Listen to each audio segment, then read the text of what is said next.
Chapter 426. You're overthinking it. I'm just asking. Third brother nodded. Alright, I'm going back to my room. Oh, by the way, I heard that there's a top business gathering in a few days. We're all going, aren't we? Sister-in-law, me and you, we're all going. You know very well why you're going. He was going to look for his future wife. Third brother shrugged nonchalantly. He was only concerned if eighth brother would go. I don't know why, but even though I know that eighth brother is useless now, I still feel that he might make a comeback. I don't know if I'm being paranoid. Third brother said nothing, and simply slipped into his room to sleep soundly. He could pretend he didn't know if he saw eighth brother at the business gathering. After all, who didn't know how to play dumb? After keeping a low profile for over half a year, it was time for eighth brother to show himself. Otherwise, the outside world would really think that he was crippled. Since Zhongting had tricked Huang Yao, old Xing would definitely not go to Zhongting for in-laws. After all, Su Che had clearly told Sheng Kai that they could marry into the Sheng family if there were no girls of suitable age in their family. And since there was a grudge, they could only be enemies. Be that as it may, the people of Jianchuan had yet to meet the person in charge. Why was he acting so mysterious? There's no telling which powerful family is pulling strings behind the scenes, toying with people's hearts and making Huang Yao suffer the moment they arrived. Still, it's just a new company. Could they really fly? If the person in charge of Zhongting is really going to the business gathering, you'd better get back at me for what happened before. The old man instructed Sheng Kai. Don't worry, grandfather. I'll bring Xiling and third brother there. We wouldn't lose to Zhongting in terms of momentum. Since you've made all the arrangements, go back and rest. By the way, second brother, don't ignore Xiling's feelings just because you're worried about work. Spend more time with her when you have time. In other words, the old man was implying that he should spend more time rolling in the sheets with Xiling and having children. I understand. Speaking of children, it had already been more than half a year, but there was still no movement. He had no idea why. When he and Gu Xiling got married, she hadn't had a man yet, so there shouldn't be any problems with her body. But in the past 6 months he hadn't used any contraceptives. How could she not get pregnant? Don't think that Sheng Kai didn't have any doubts. He was also curious about this matter. Therefore, he planned to arrange for a private doctor to do a self-examination when he had time. He would first rule out that there was no problem with his fertility. By the way, it's almost your half-year anniversary of your marriage with Xiling. You should go out and celebrate. Sheng Kai nodded, intending to book a table at Empire Hotel.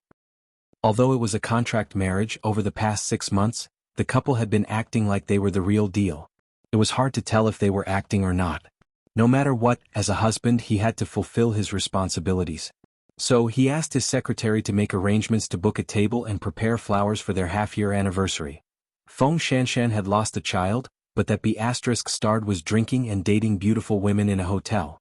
Feng Shanshan found out where her ex-boyfriend was from their mutual friend and took a taxi to Empire Hotel. She didn't want this man, but she wanted justice for the child. So, she found the table where the man was having a meal with his new girlfriend in the restaurant. The man was promptly displeased when he saw her. Didn't we break up? How could you find me here? I'm here to see why a man who just dumped his ex-girlfriend 2 days ago could go on a date with a new girl as if nothing had happened. We've already broken up. What do you care?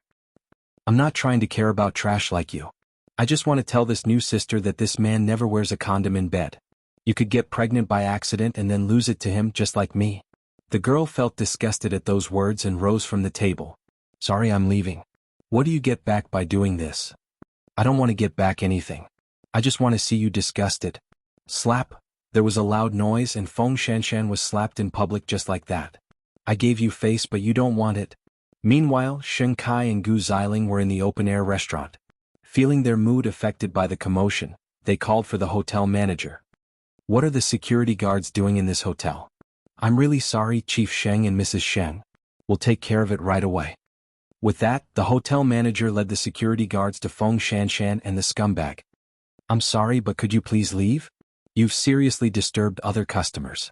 I'm your VVIP. The scumbag shouted. You just have to chase this woman out.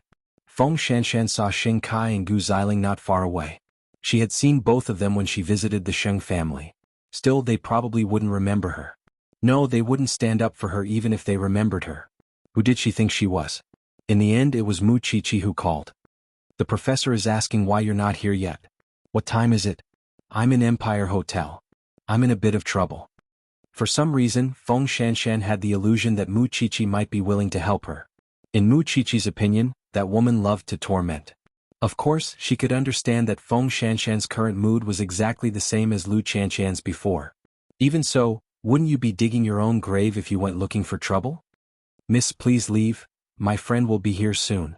Feng Shanshan said. Feng Shanshan, this is the first time I've realized that you're so annoying and despicable.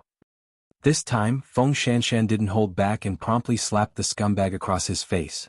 You don't deserve to call me by my name. Shen Kai and Gu Xiling were sitting nearby. Unable to hold back at the commotion, he turned to the hotel manager and said, Aren't you going to ask someone like that to leave? She's affecting my anniversary with my wife. Miss, please. Hence, Feng Shanshan was escorted out of Empire Hotel by the security guards. Still, it was here that Feng Shanshan saw the disgusting faces of the Sheng family. Over the last 6 months, she had been watching over Mu Qiqi on old Sheng's behalf. Although she didn't expect Shen Kai to put in a word for her, it was quite cold-blooded for him to stand by and watch. Chapter 427. When Mu Qiqi arrived at Empire Hotel, she found Feng Shanshan crouching at the entrance, with the hotel's security standing beside her. Mu Qiqi walked up to her in disappointment. You're my enemy. Shouldn't you at least have the self-awareness of being my enemy?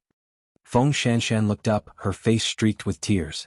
All she felt was that she was ridiculous, pathetic, and trampled upon. Now, I finally understand the benefits of being rich. Don't tell me you're even more perverted after being provoked? Mu Qiqi pulled her up from the stairs. If a person wants to be respected, money is secondary. First, you have to think highly of yourself. Having a rich boyfriend would certainly satisfy your vanity, but don't forget that rich young masters are not to be trifled with. Don't you regret ruining the crown prince? Why should I? Mu Qiqi was so angry that she almost laughed. Although I don't want to admit it, your ability is indeed extraordinary. With these, you can also reap a good life. Why must you go to a fancy trash can to find a man? I didn't expect that I have such a high opinion of you. Hurry up and clean up your ugly face. Report to the forensics lab. Mu Qiqi did not want to waste any more time on Feng Shanshan. However, that scumbag of a boyfriend had just stepped out of the hotel. When they saw each other, they hurriedly approached. You slut, you haven't left yet. Great. Helpless, Mu Qiqi went up to him and pushed him away. I know you don't care that Feng Shanshan had a child in her, but you should do some good for yourself. The scumbag laughed when he saw that it was Mu Qiqi. And here I was wondering who it was. I didn't expect it to be the bride, Mu Qiqi. What? You ruined the crown prince, and now you want to drag another man down with you? Are you sure you want to fight me head-on with your meager assets? Mu Qiqi asked in return. Who knows, you might end up worse than Feng Shanshan tomorrow. Considering her identity as a member of the Shen family, the scumbag did not dare to spout nonsense. So he found an excuse to warn Feng Shanshan, don't ever appear in front of me again. Otherwise, I'll beat you up every time I see you. Scum like him, you still don't want to admit it? Were you blind before? Feng Shanshan had nothing to say. In fact, she felt that she was quite a scumbag. Now it was just retribution. After thinking it through, Feng Shanshan wiped away her tears and said to Mu Qiqi, Let's go. Let's go there now. Don't think I'll give in to you just because you helped me. Do I need you to let me? Both of them quickly rushed to the forensics lab, but the couple who had been enjoying a candlelit dinner at Empire had left the hotel as well. Still, when the waiter helped him get the car, he heard that Mu Qiqi had been there just now. Although they were both in Jianchuan, it had been over half a year since he last saw Mu Qiqi. He didn't know whether the woman who ruined Eighth Brother's future had become more tricky and difficult to deal with. Come to think of it, the Shen family's upbringing isn't too good. There's no telling how long Xing Xiao could tolerate Mu Qiqi if he goes. No matter how long he can tolerate, the Sheng family can't let him come back. Shen Kai told his wife coldly. His mood had changed the most over the last 6 months. Xing Xiao did not want anything back then. He just wanted Mu Qiqi alone, leaving behind the huge business of Huang Yao. He had gone through so much to bring Huang Yao to a higher level, and he would never be so generous as to hand over his fruits of labor. Moreover, he liked the feeling of dominating others. Still, the girl who caused trouble just now was hired by Grandpa. Aren't we being a little unreasonable for not saying a word for her? Gu Xiling was still keeping the matter in mind. Still, she wasn't really concerned about Feng Shanshan. She simply wanted to test Shen Kai and see if he was paying attention to that girl. Shen Kai shook his head and opened the car door for Gu Xiling. She's hired by Grandpa. What does it have to do with us? Gu Xiling was only satisfied then. Little did she know that she had almost knelt for Feng Shanshan later. Feng Shanshan's love and hate were both strong, and she naturally held a grudge against Xing Kai and his wife. As for Mu Qiqi, she felt that she and Mu Qiqi were very much alike now. Who wouldn't go crazy around people like the Sheng family? It was clear from how old Sheng had paid her to keep an eye on Mu Qiqi for half a year that the old man's strong desire for control was evident. When they returned to the forensics lab, there was a new breakthrough in the case of the high heels.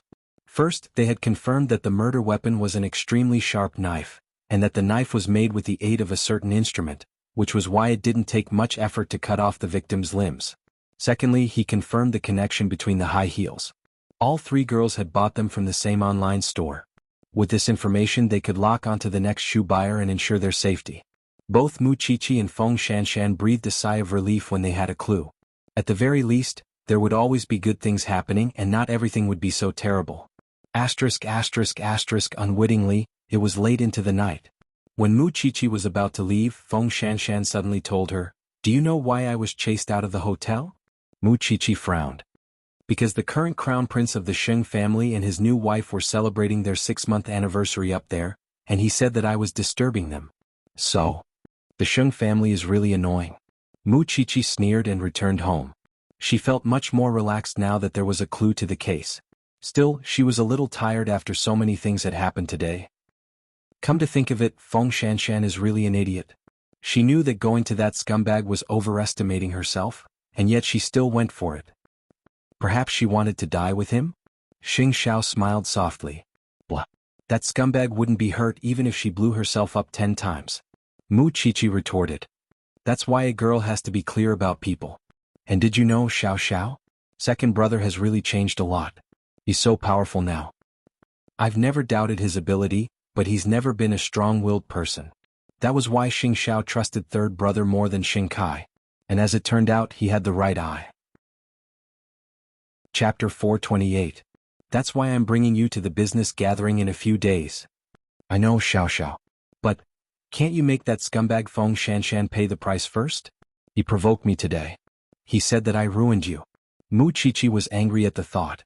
Duan Xiao and was punished because Lu Qianshan was born into a rich family and could suppress the Duan family. But now, Feng Shanshan was really worrying. Her IQ and EQ were worrying. In any case, she was popular in school. But what use was that? Since when did you get so close to Feng Shanshan? I have a feeling that we could use Feng Shanshan in the end to send the wrong message to that old man of the Xing family. Xing Xiao did not believe her nonsense. But he would definitely avenge Mu Qiqi. Because that scumbag had upset his Xiao Qia. Feng Shanshan had thought that Mu Qiqi would spread the news of her pregnancy and miscarriage after being disgusted by her for so long. But when she went to school, she found out that Mu Qiqi was not interested in that at all. She was gauging the heart of a gentleman with her own mean measure. She thought of all the things she had gone through before. But in the end, it was Mu Qiqi, her enemy, who treated her the best. She would continue to follow up with the Sheng family. She had been monitoring Mu Qiqi for so long, and she did not think that she should give up on the old man's money. But it was entirely up to her to say what she wanted to say to the old man. At the very least, she was quite disgusted by Xing Kai and Gu Xiling at the moment. But from Xing Kai's point of view, it was not easy for him to promise Gu Xiling that he would keep her company. In the end, it was ruined by her and that scumbag of a rich man. Naturally, he was unhappy. Fortunately, the two of them had a tacit understanding last night. Gu Xiling did not get upset because of what happened in the hotel, so he was relieved. Over the last 6 months, Gu Xiling rarely caused trouble. She was dedicated to being his wife and helping him take care of the Sheng family. It would be a lie to say that he was not moved. Still, he was a little worried that the child they had been looking forward to for so long did not come. The next morning, Xing Kai entered the dining room with a radiant face. Seeing the old man sipping tea at the head of the table, he said, "Grandfather, Xiling and I saw the girl you often see at Empire Hotel yesterday. It seems that she broke up with her boyfriend and her character is really bad. Are you sure she's reliable?" Grandpa Xing looked up at Xing Kai and said coldly, "What does it have to do with you? You just take care of your Huang Yao. You don't have to worry about this girl's character. It's fine as long as she is Mu Qiqi's enemy." Xing Kai nodded. "That's true. Go home early and spend more time with Xiling. Wasn't the old man urging them to hurry up and have children?" "Yes, Grandpa. Still, you've had that girl keep an eye on Mu Qiqi for so long." Is there any news from Xing Xiao? As soon as the old man heard the words eighth brother, anger immediately appeared on his face. After all, whether it was Xing Xiao or eighth brother, their names were taboo to the Xing family. Sheng Kai didn't dare to ask more questions, so he quietly ate his breakfast. Later, third brother came downstairs looking a little dazed. See if there are any suitable girls at the business gathering in 2 days. You're not young anymore and you're still single. Don't you think it's embarrassing? Not marrying Zhongting? Third brother asked mockingly. Why would I have a grandson like you? Third brother pursed his lips and said nothing.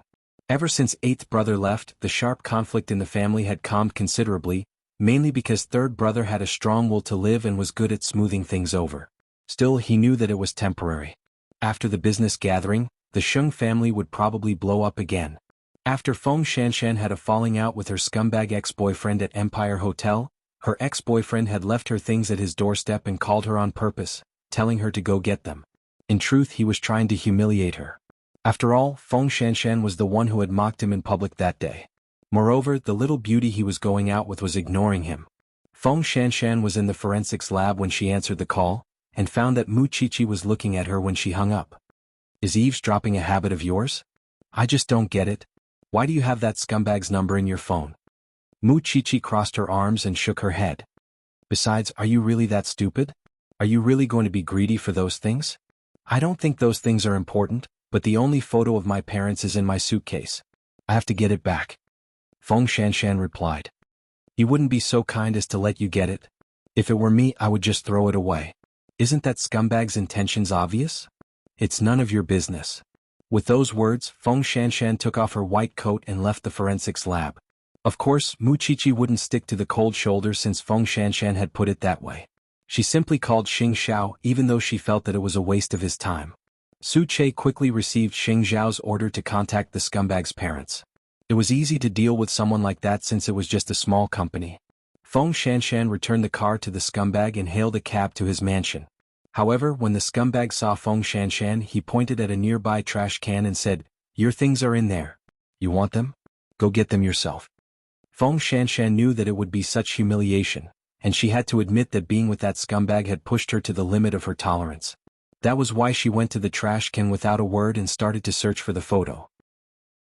But when she started to stink, the scumbag took out the photo from his pocket and said, "Are you looking for this?" Feng Shanshan's eyes reddened when she saw the photo in his hand. "Give it back. I know you care about your parents, but it's a pity that it's useless for you to keep it.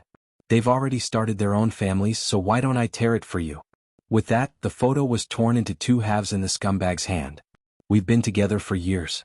Why must you be so ruthless?" Feng Shanshan asked with a trembling voice.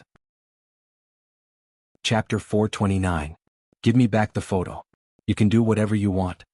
That was the most important thing to Feng Shanshan. Even if the scumbag tore it apart, she wanted the pieces of the photo. "Then come here and kneel before me." The scumbag hooked his finger at Feng Shanshan. "Can't you let me go for the sake of my miscarriage? I told you to scram before, but you insisted. Now I've changed my mind." The scumbag arched a brow and placed the photo on the table in front of him. "Come here and kneel before me to apologize. I'll let you take the photo away." Feng Shanshan swallowed her anger. She had no other choice but to walk up to the scumbag and kneel on the green grass. Then the scumbag kicked her to the ground. "You be *TC. You embarrassed me in public. I'll make you happy." Feng Shanshan lay on the ground and clenched her fists. She could not fight back. At that moment, the scumbag's parents suddenly drove up to their son's villa. When the scumbag saw his parents' car parked at the door, he quickly helped Feng Shanshan up from the ground. "Shanshan, why did you fall to the ground?" he asked with hypocrisy. The scumbag's father was not fooled. After getting out of the car, he walked up to his son, picked up a stool beside him and smashed it on his back. The scumbag fell to the ground and rolled around in pain. "Come in." His imposing figure dragged the scumbag into the living room with an absolute aura. Along the way, the scumbag let out a series of screams. In fact, the parents had already arrived when Feng Shanshan was rummaging through the trash. 2 days ago, someone from Zhongting came to discuss a takeover. They did not know the reason, but today they called him and told him to go home and teach his son a lesson. If he had not seen the scumbag humiliating a girl, he would have thought himself innocent. However, after seeing what his son had done as a father, he couldn't say anything. He did not know that he had raised such a scumbag. Feng Shanshan was helped into the living room by the scumbag's mother. They knew that their son had a girlfriend, but they had never met her in an ordinary family. They did not expect that their first meeting would be under such circumstances. Feng Shanshan did not know what was going on. She followed him into the living room of the villa. However, the scumbag's father found a golf club and swung it at his son. The screams came one after another. When the scum vomited blood, the scum's father finally stopped. "Dad, you're going to kill me. Beating you to death is considered a light punishment. If it wasn't for breaking the law, I would have chopped you up today." The scumbag's father said to his son, "Do you know that you've offended someone you shouldn't have? If the company goes bankrupt, not to mention you're now a rich second generation, I'm afraid you can only go to the streets and become a beggar. You still want a girl to kneel to you? Let me tell you, from today onwards, I won't give you a single cent. I want to see how you're going to continue fooling around." The scumbag lay on the ground moaning. After this beating, he would probably have to stay in the hospital for 10 days to half a month. "Dad, our family is so rich. If you don't give it to me, who will you give it to? Even if I donate it, I won't give it to you." With that, the scumbag's father stood up from the sofa and walked to Feng Shanshan. "I didn't know this animal was such a thing. I heard that you lost your body because of him 2 days ago.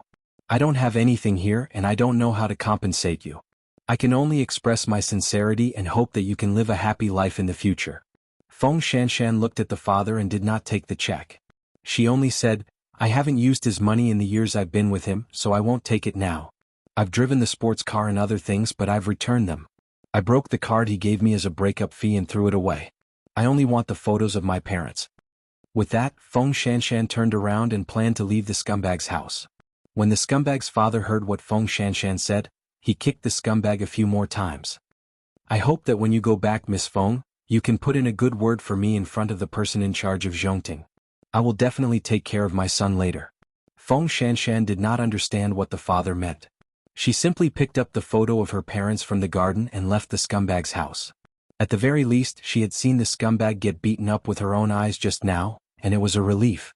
Still, she did not believe that it was a coincidence that her parents came, especially when the scumbag's father told her to put in a good word for him in front of the person in charge of Zhongting. How would she know the person in charge of Zhongting? The only person who would poke her nose into such matters was Mu Chichi. Wait, Mu Chichi? Zhongting? Although Feng Shanshan was kicked, it was not a heavy one. Compared to the pain that the scumbag had suffered just now, it was nothing. Later, Feng Shanshan returned to the forensics lab and stuck the photo with a transparent tape before carefully putting it back in her pocket.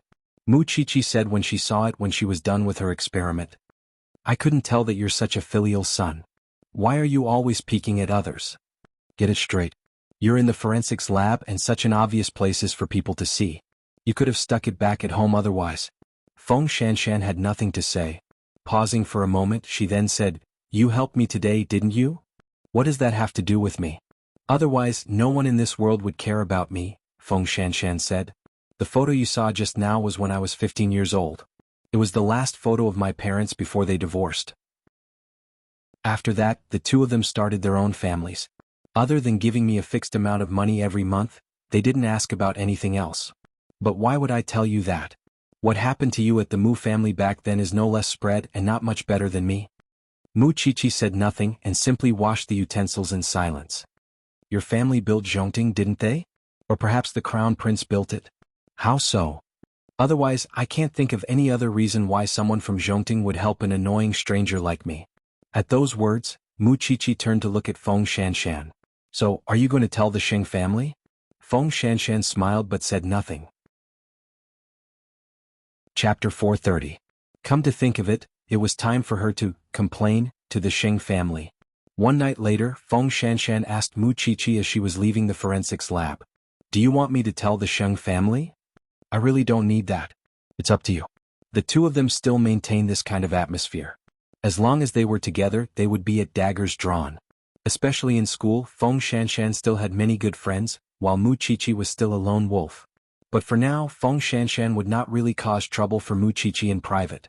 In fact, on the surface the two of them seemed to be competing with each other, but in fact they were both cool and had done many things for each other. Mu Chichi mainly treated Feng Shanshan because of the miscarriage and the scumbag. Feng Shanshan, on the other hand, blocked a lot of rumors for Mu Chichi. Naturally, the main reason was still the Sheng family. As a matter of fact, Old Xing would sometimes have Feng Shanshan come to him if he wanted to know something, and at other times he would go to her personally. However, the matter with Mu Chichi had become more and more boring over the last 6 months. That was why the old man had been too lazy to seek her out, and would have her come by herself, with the butler bringing her to the old man's study. It was the same on this night. Feng Shanshan followed the old butler when she arrived at the Sheng residence. Along the way she met the other members of the Sheng family including Gu Xiling. Gu Xiling recognized Feng Shanshan at once and asked the butler, "Did Grandpa bring this woman in again?" "Young madam, it's Grandpa's business. Servants like us shouldn't ask." Gu Xiling, dressed in a long white dress, glared at Feng Shanshan imperiously.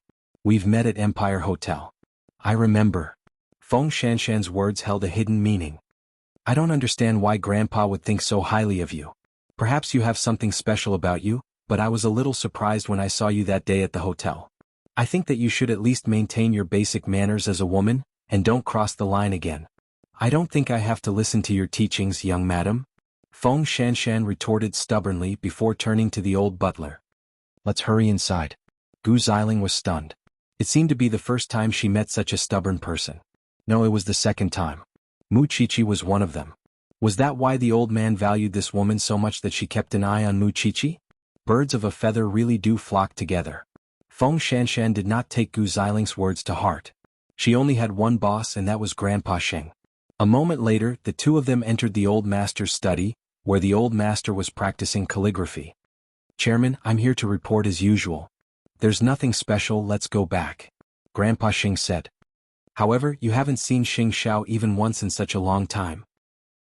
Grandpa Sheng was always angry when others mentioned Xing Xiao. However, he could mention it himself. That was how capricious he was. "I've only seen him once. There was a murder in the middle of the night. He drove Mu Chichi to the crime scene. He was driving a very ordinary car and he looked very dispirited," Feng Shanshan replied. "He doesn't look like the handsome crown prince at all. What can you do even if you're willing to be ruined by that bitch? In the future you can come here once every 2 weeks. Or if you have any special discoveries you can come here directly. I see that the young madam of your family doesn't like me. I'll call you from now on," Feng Shanshan suggested. After all, the Sheng family isn't a place commoners like us can just come in. The old man frowned at that but nodded. "That works." The family was so arrogant that they considered themselves kings and emperors. And when Feng Shanshan left the Sheng family's residence, the servants kept a close eye on her. Were they afraid that a commoner like her would steal something? It was no wonder Mu Chichi hated the Sheng family so much. There was no normal person who wouldn't hate such a family. Their eyes were all on top of their heads. After leaving the Sheng family's residence, Feng Shanshan turned to look at the huge mansion. They had a lot of money but they were really stupid. Xing Xiao had kept a low profile and built Zhongting in just half a year, widening the horizons of everyone in Jianchuan. And yet, this family was so short-sighted. It was no wonder Jianchuan lived up to its reputation. She really wanted to know what the family's expression would be when they realized the relationship between Zhongting and Xing Xiao. Meanwhile, Mu Chichi was leaning on Xing Xiao's body and reading past cases. Still, when she remembered that Feng Shanshan had gone to the Xing family, she tugged at Xing Xiao's sleeve and asked, "Do you think Feng Shanshan would tell the Xing family about your relationship with Zhongting? Don't you know the answer in your heart?" Xing Xiao glared at her. "Do you really need me to praise your wisdom and decisiveness?" Mu Chichi laughed and wrapped her arms around Xing Xiao's neck. "I heard that Feng Shanshan's ex-boyfriend was sent to the hospital after being beaten up by his own father.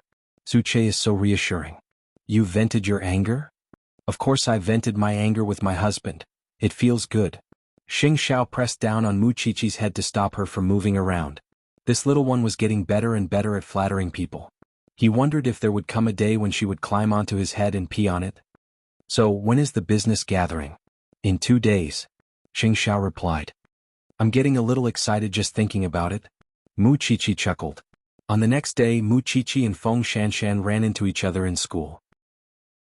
The professor called them to inform them that the case of the high heels corpse had been solved. Both of them shared a look, but neither said a word. No one could understand this kind of love-hate relationship. It turned out that the culprit was the lover of the shoe shop owner. She would wear those heels every time they went on a date, which left a deep mark in his heart.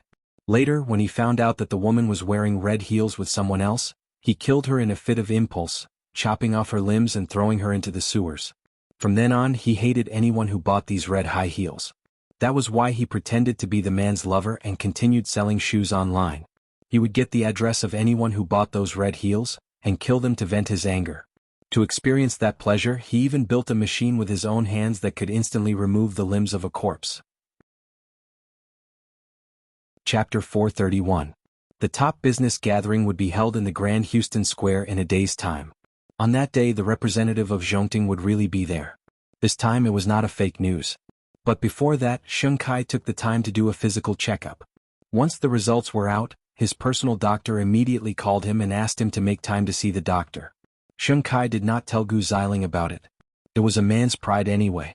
So, his personal doctor was personally invited to his office by his assistant and brought his checkup report.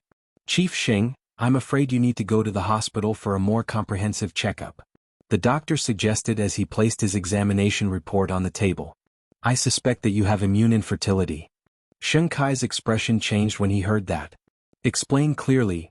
The doctor took some time to explain to Sheng Kai the cause of immune infertility and the consequences of it.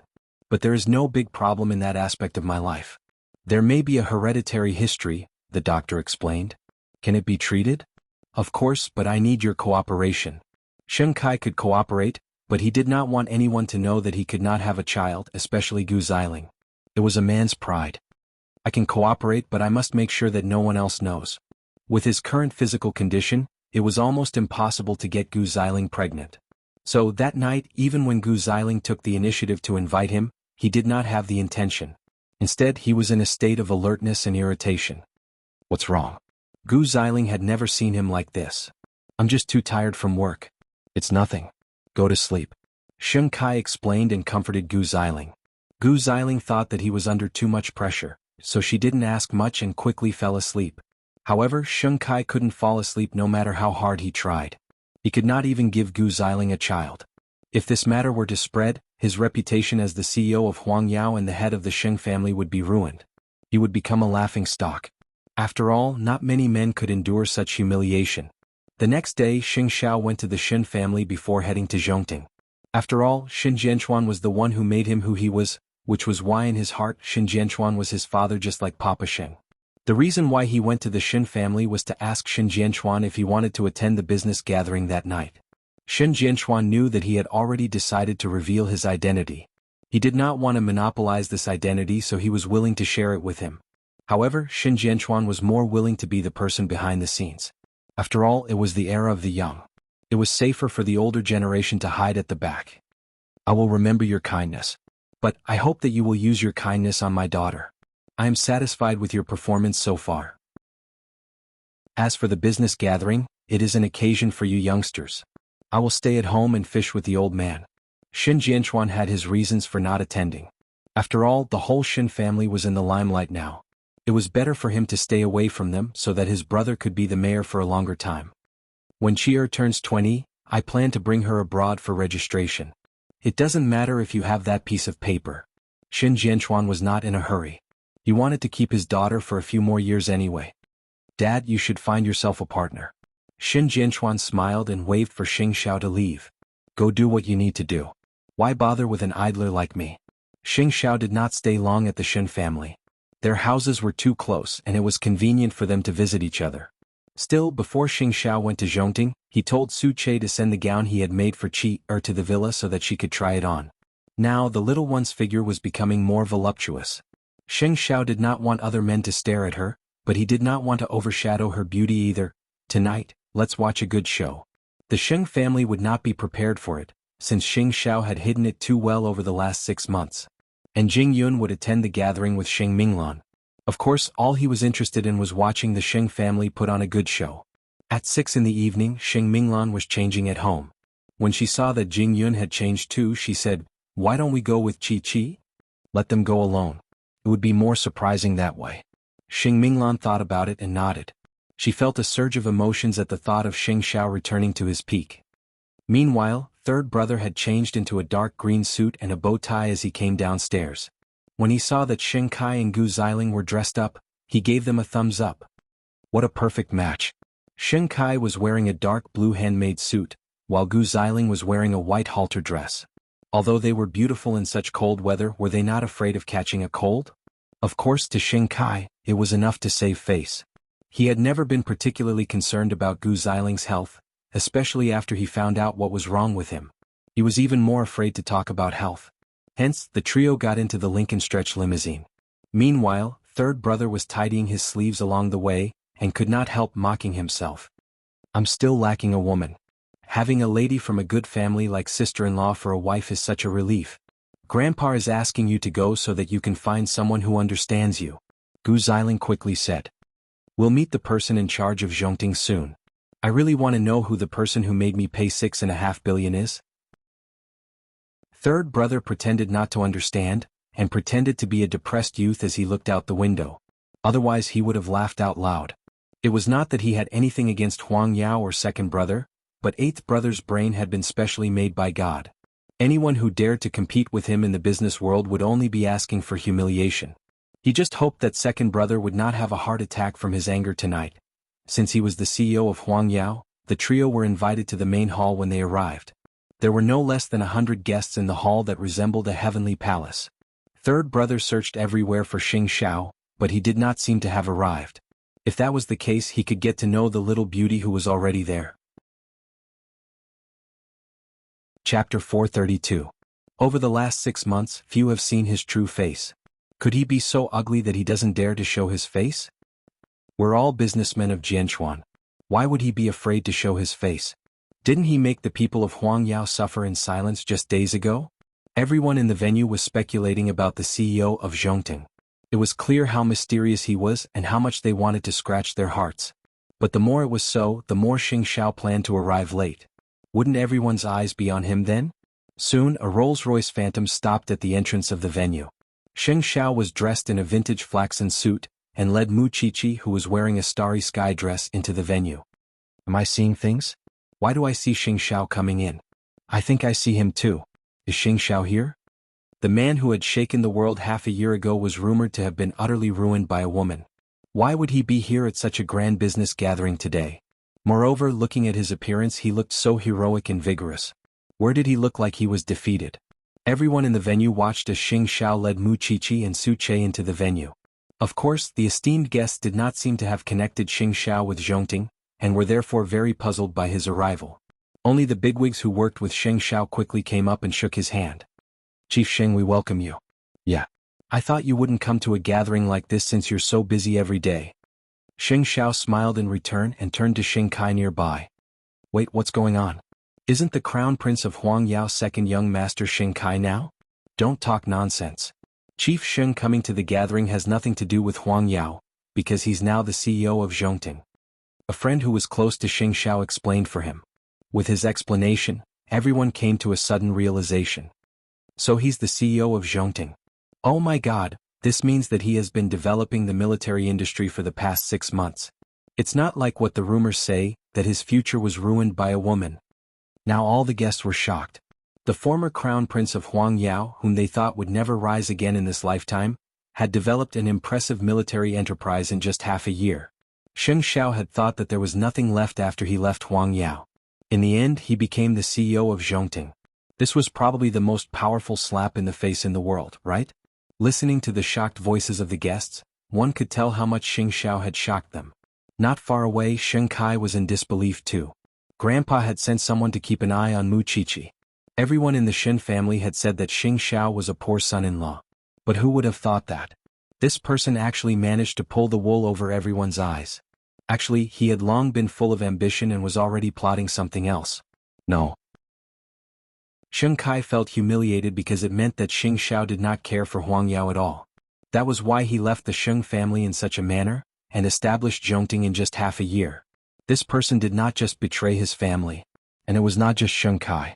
Even Gu Ziling, who was standing beside Xing Kai, had to admit that no matter how hard Xing Kai worked, the gap between an ordinary person and a genius was clear. Everyone else would pale in comparison when they were in the same space as Xing Xiao. Even though he didn't appear in such an arrogant manner, appearing quietly and normally as a person in charge, he was still so dazzling that it made others feel ashamed of their own inferiority. I really didn't expect that Xing Xiao would be Xing Xiao. What a shock. The guest discussion grew louder and louder. It was only then that Jing Yun led Xing Minglan to Xing Xiao. "Hello, Chief Sheng." Xing Xiao reached out and shook Jing Yun's hand. "We might have a chance to work together." In just half a year, Xing Xiao had become much more mature. The sharpness around him had faded, and he no longer had the sense of danger that people could see from him wherever he went. As expected of someone who caught Secretary He's eye, he didn't disappoint us. "Chief Sheng, I look forward to working with you." Xing Xiao thanked all the guests who came up to him before turning his eyes to Xing Kai. In that very moment, Xing Kai's existence was a joke. He picked up Huang Yao that Xing Xiao did not want. He picked up the woman that Xing Xiao did not want. At first, he thought that he was shouldering the responsibility of the family. But now, it seemed that the entire Xing family was nothing more than chess pieces on Xing Zhao's chessboard. Gu Xiling could empathize with Xing Kai's feelings, because she was feeling complicated as well. Even so, it was precisely because of such an occasion that she should not lose face. "Let's go and say hello." Xing Kai walked stiffly to Xing Xiao and Mu Qiqi and said through clenched teeth, "Nice move. You've turned everyone in the Sheng family into a joke." "It's my business how I develop after I left the Sheng family. Why would I make the Sheng family feel so bad now that I've become successful?" Xing Xiao asked in return. "Now that you're the high and mighty CEO of Zhongting and all the bigwigs in Jianchuan are your friends, is there a need for you to talk to old people like us who have no power? Just a few days ago, you had your assistant humiliate me at the auction. Xing Xiao, don't you think you're so great? Abandoning Huang Yao to build Zhongting?"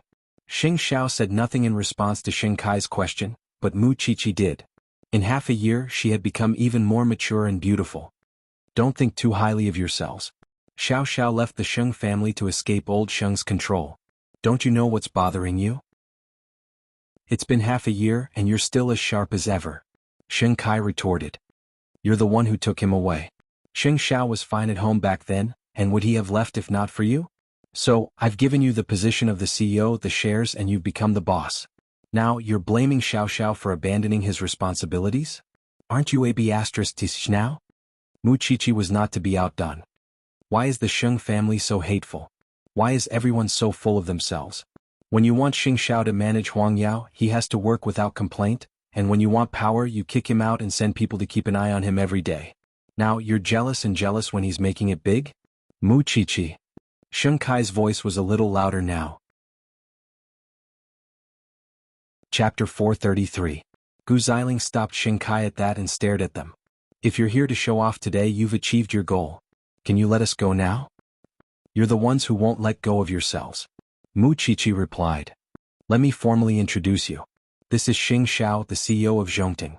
He has nothing to do with the Sheng family, and we should draw a clear line between us in the future." Xing Xiao did not say a word from start to end, and merely stroked the angry little tiger in his arms. She was still the same, fuming at the sight of the Sheng family. They were not exactly flaunting their prowess because Xing Xiao was not here for the Sheng family at all. What was Huang Yao now? In Xing Zhao's eyes, it was nothing more than a passing cloud. After that, Xing Xiao and Mu Qiqi chatted warmly with the guests, and everyone's opinion of Xing Xiao changed greatly. They only felt that he was young and hot-blooded, and not to be trifled with, and always carried a hint of violence when he appeared. Now he appeared much gentler and more composed. But only Mu Qiqi knew that the man's level of black-bellied schemes was incurable, and there was no antidote. Feeling humiliated, Xing Kai went to the garden with Gu Xiling for a breath of fresh air. "I still don't know how to tell grandfather about this." Gu Xiling thought about it and told Xing Kai, "Grandfather found someone to keep an eye on them, but it's useless. You can't be blamed. I really didn't expect Xing Xiao to have this trick up his sleeve, playing everyone like monkeys. If you think this gathering is boring, let's find an excuse to leave." Xing Kai shook his head and calmed himself. "Will be a joke if we leave just like that." Gu Xiling did not know why he had to be so stubborn. He clearly could not stand Xing Zhao's presence, and yet he was forcing himself to stay. "All right, I'll go with you. I saw Xing Zhao's assistant just now. He's the one who sent third brother home, but third brother said he doesn't know him." It was clear that third brother knew about Zhongting all along and just did not tell them. That third brother really is a traitor. Calling him a traitor? That was completely non-existent. After all, third brother did not take it to heart at all. No matter how the old man blamed him, he would insist that he did not know. What could the family do to him? Moreover, he was truly proud of eighth brother's success. Especially after seeing the changes in his eighth brother in the past half a year, He felt that only a person with a big picture would be able to succeed. Sheng Zhao's stunning appearance soon became a hot topic in the circle, and the three scions who wanted him to kneel finally came out and told the truth. Actually, it was Xing Xiao who taught us a lesson. Now that I think about it, the crown prince is still the crown prince. Because of Xing Zhao's presence, the business gathering became his personal show, while the others were overshadowed. In the end, Sheng Kai did not stay until the end. Whenever he thought of Xing Xiao abandoning Huang Yao and going to Zhongting, he felt disgusted. When he left with Gu Xiling, he did not even call out to third brother. Since third brother and eighth brother were close, he should go ahead. When they got home, Grandpa Sheng was watching TV in the living room. He placed his hands on his walking stick, his face expressionless. When Sheng Kai saw that, he walked up to the old man. "Grandfather," Grandpa Sheng looked at the time and answered, "You're back so early. Did something happen?" "There's something I want to tell you, but I'm afraid you'll get emotional after you hear it." "Tell me. What else have I not experienced?" Grandpa Sheng smiled coolly. Sheng Kai took a deep breath and glanced at Gu Xiling. After getting her permission, he told the old man, "We met the person in charge of Zhongting at the gathering today." "And then?" "It's Xing Xiao." The old man did a double take at that. "Who are you talking about?" "Xing Xiao." "So, after he left Huang Yao half a year ago?" "No, before that he had founded Zhongting but never announced it to the public and treated everyone like fools. Isn't it a slap in the face for the Sheng family when he suddenly appeared before everyone today?" Sheng Kai became increasingly agitated as he spoke. As if he did not hear him clearly, the old man asked again, "Who are you talking about?" "Xing Xiao." The old man promptly flipped the table in front of him at that, shattering the glass on the floor. Gu Xiling was stunned. She had never seen such a huge reaction from the old man, and it was clear that the hatred in his heart was still as heavy as ever, especially now that Xing Xiao had made a comeback. Could the old man feel good about that? Obviously it was impossible. Later, the old man returned to his study and called his various friends to confirm the news. Xing Xiao had become the CEO of Zhongting, and he was actually doing better after abandoning the Xing family? No, he could not accept such an outcome. As for Xing Kai? He waited in the living room, wanting to know when third brother would return. The old man was slumped in his study while Xing Kai was in the living room. Both grandfather and grandson were in a terrible mood. However, third brother only returned home after the gathering was over, reeking of alcohol, which infuriated Xing Kai even more. "Did you already know that Zhongting belongs to Xing Xiao?" Third brother promptly turned to the sofa when he heard that. When he saw Xing Kai sitting there, he walked up to him and said seriously, "I only found out about it tonight." "How do you explain Xing Zhao's assistant who sent you home the other day?" "I don't know him." "We're brothers. What's the point of pretending in front of me?" Xing Kai suddenly asked sharply. "You're a Sheng. Can't you put yourself in second brother's shoes and grandfather's shoes for a moment?" Third brother chuckled at the rebuke. "Did I ask eighth brother to go out? Did I ask him to build Zhongting? Since it wasn't me, what's the use of venting your anger on me? You should have told us earlier. Would you have destroyed it if I had?"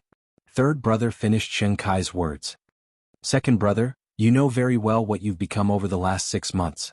I don't need to remind you how dirty and dark your heart is. I don't think Xing Xiao did anything wrong when he left, and it's only right that he built Zhongting.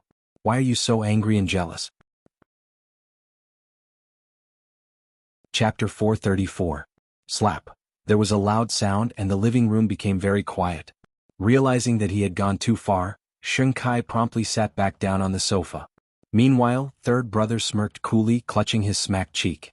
Moments later, old Xing walked out. Clearly, he had heard the conversation between the brothers and so, leaning on his walking stick, he asked third brother, "You knew about this long ago?" Third brother nodded. "I'll say it again. I didn't know." Third brother said coldly. "Believe it or not." With that, third brother returned to his room. In the darkness, the two men were left feeling unusually resentful and upset. But who could they blame? Xing Xiao could only be blamed for being too cunning.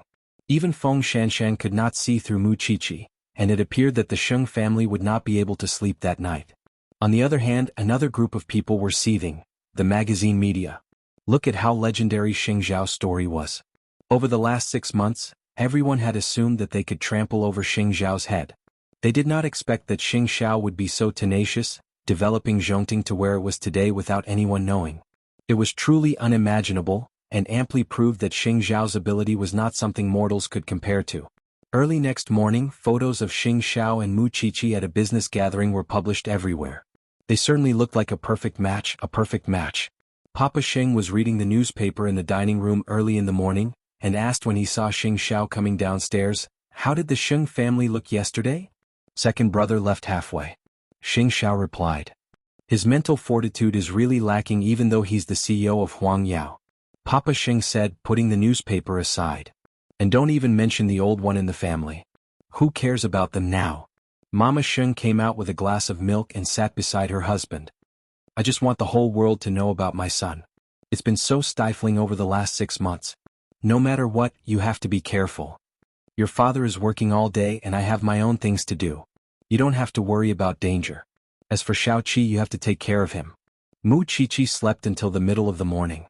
It was not easy for her to have a holiday, and there were no cases in the forensics lab. That was why she did not wake up together with Xing Xiao, and instead received a call from Feng Shanshan asking her to go out and play. Forget it. You're still the old man's woman. I'm afraid you'll eat me up. Unexpectedly, Feng Shanshan laughed on the other end of the line. Everyone in the world knows who the CEO of Zhongting is now. Don't you want to come out and relax? Please keep your enemy awake. I'm going back to sleep. There was no telling how old Xing would deal with Feng Shanshan. Perhaps Feng Shanshan could handle it herself. But no matter what, she did not want innocent people to be hurt because of this matter. There was no need to say much about the atmosphere in the Xing family. After the news spread, the entire Xing family was gloomy, and no one expected that Xing Xiao, who was said to be crippled yesterday, would rise again today. Of course, apart from Grandpa Xing and Xing Kai, sixth brother was also very dissatisfied. I really didn't expect that scum to make a comeback. The old man had not said a word since last night, and was still quiet at the dining table today. Everyone else did not dare to breathe too loudly, and waited for the old man to speak. Why are you all looking at me? Grandfather, we're just worried about you. What do you have to worry about? Old Xing seemed to have aged a few years overnight. You don't have to do this if it's because of Xing Xiao. I'm in good spirits. I'm not that weak yet. Xiling, stay at home today. Keep grandfather company. Xing Kai was still worried. Gu Xiling nodded and agreed to Xing Kai's arrangement.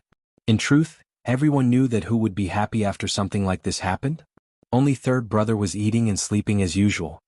From today onwards, third brother is suspended from his duties. Everyone did a double take, not understanding what was going on.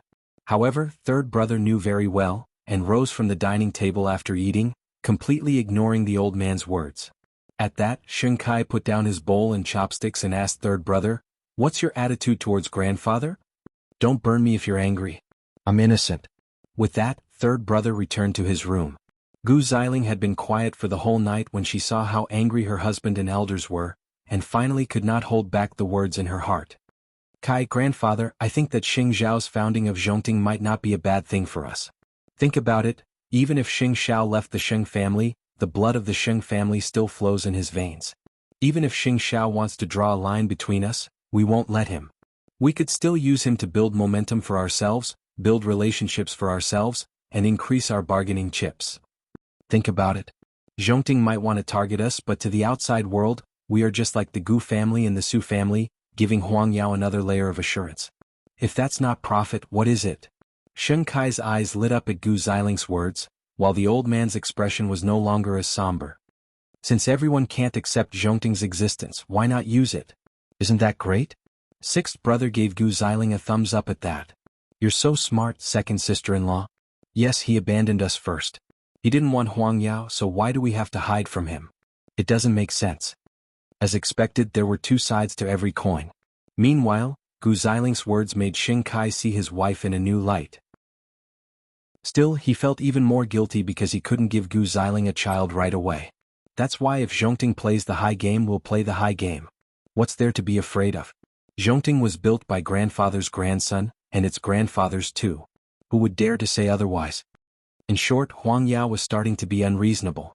No, it should be called shameless. Since they were hurting each other, they would keep hurting each other to the end.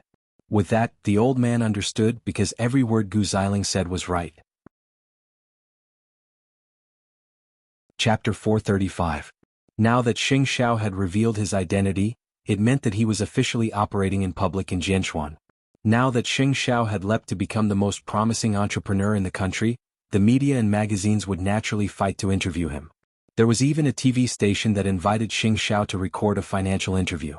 Now that Xing Xiao's value had naturally risen, the outside world was very curious about what had happened to him over the last 6 months. "Chief, I've just received word that the Sheng family is congratulating Zhongting in public." Su Che sent the video of Xing Kai's interview to Xing Xiao. Xing Xiao's expression did not change after he watched it, but his lips curled into a faint smile. It seems that the Sheng family is eyeing Zhongting again. "I don't quite understand," Su Che said. "It doesn't matter. Didn't I tell you to turn down all the magazine interviews? Now send me all the invitations for review." "Are you not going to refuse them?" Xing Xiao nodded and picked out the top magazines. "Contact the editor. I agree to the interview. And the TV station's invitation. Arrange it too." The Sheng family would not be able to understand the situation if they did not make a serious statement. "I'll contact them right away." In the past, Xing Xiao's way of dealing with the old man was to meet force with force and fight until the old man admitted defeat. But now, after half a year of settling down, Xing Xiao had no intention of contacting or clashing with the old man head-on. There were some things that could be solved with more than one way. They would be wrong to think that Xing Xiao's temper was the same as half a year ago. Over the last few days, Huang Yao had continuously announced its stance towards Zhongting, either ambiguous or misleading, which left the outside world with the impression that the relationship between the Xing family and Xing Xiao had eased, leaving many to speculate. In the past, Xing Xiao would definitely retaliate or do something drastic. But this time, Zhongting did not respond at all, which left the Xing family unsure what Xing Xiao was planning. He had been so excited and forceful when he trampled on others, wanting to trample Xing Xiao into the dirt. But now that Zhongting had struck it rich, a bunch of people were rushing to make use of others, with Sixth Brother being the most excited. Before, when Xing Xiao left, he could not wait for him to never return to the Xing family. But now he was the most excited one. Thinking about it, wasn't it ironic? As for Gu Xiling, Third Brother had really underestimated his second sister-in-law. He used to think that she was arrogant and virtuous, but now it seemed that she was just that. She did not have any sense of propriety at all. "Third Brother, you have been in contact with Eighth Brother for the past 6 months, right?" When Third Brother was having lunch at home, Sixth Brother came up to him and said, "You're really not loyal enough to keep hiding it from your family." Enraged, Third Brother promptly threw away his chopsticks. "Are you going to let me eat in peace?" "Okay, I won't say it, okay? Whether it's to me or to Eighth Brother, this family is worthy of the word haunting." With that, Third Brother rose to his feet and returned to his room. Now that he was suspended from work, he had no interest in going out for a stroll, because he knew that old Xing wanted him to go to Xing Xiao. Of course he would not. Since he was not sure if Xing Xiao would reconcile with Huang Yao in the end, the Xing family kept sending guests over the last few days. On one hand, it was to give old Xing face, and on the other, they wanted to get some information and build a good relationship with the Xing family as soon as possible. The guest's face was full of flattery, and Third Brother had a good show to watch. However, the most ironic thing was not how snobbish these guests looked, but how the old man enjoyed others' flattery and fawning so naturally. It was really a little shameless. How much did Xing Xiao despise others when he was depressed? And now he knew how to bask in their glory. The more he looked at the Sheng family, the stranger he found them. Every one of them was so natural, and if he were Eighth Brother, he would be disgusted to death. The reason Xing Xiao was not disgusted was because he would retaliate soon. Interviews and television appearances. When Mama Sheng heard about it from Xing Xiao during dinner, she felt that her bottom line as a human had been broken. Wait, why are the Sheng family so shameless? Mom, you don't have to be so agitated. Anyway, this matter will be cleared up soon. I've never seen such a shameless person. Mama Sheng shook her head. She felt goosebumps all over her body. Hurry up and clarify this matter. It's your father-in-law who helped you this time. Even if it's related to the Shin family, it has nothing to do with the Xing family or the Shin family. Mu Qiqi turned to Xing Xiao at Mama Sheng's words. I was wondering why you suddenly agreed to the interview. So it's because of this. You don't like me to be interviewed? Of course not. When you're interviewed, I'll buy 100 copies of magazines and newspapers, and look at your handsome face every day. Xing Xiao frowned at Mu Qiqi's flattering words. You're being unaccountably solicitous. Tell me, are you trying to rape me or steal me? Mu Qiqi was taken aback. Then she smiled and asked, Is it that obvious? Xing Xiao glared at her, looking as if Mu Qiqi could never escape his grasp. Mu Chichi admitted defeat and said, "It's like this. There's a letter from another branch asking for the professor's help to solve a case together. The professor intends to bring me there to study, and since it's in the mountains, I might have to stay there for 2 days." Xing Xiao withdrew his gaze and did not look at Mu Chichi again. After all, they had been together for a long time and rarely separated for such a long time. Moreover, Mu Chichi wanted to go to the mountains. It was so remote. She was dealing with murder cases now, and she did not even know that the murderer was right beside her. How could he be at ease if she went alone? "You don't agree?" "No, but you must bring Su Che with you." It was the biggest concession Xing Xiao could make. This time it was Mu Chichi who said nothing. When Mama Xing saw that the couple was about to quarrel, she quickly said to her husband, "I'm full. Come with me for a walk." "But I just started eating." Papa Xing felt very innocent. Mama Xing winked at him and Papa Xing finally understood. Couldn't he just drag his wife out to make up for his meal? The dining room suddenly became quiet. When Mu Chichi saw that Xing Xiao was unhappy, she said, "Actually, the police are everywhere.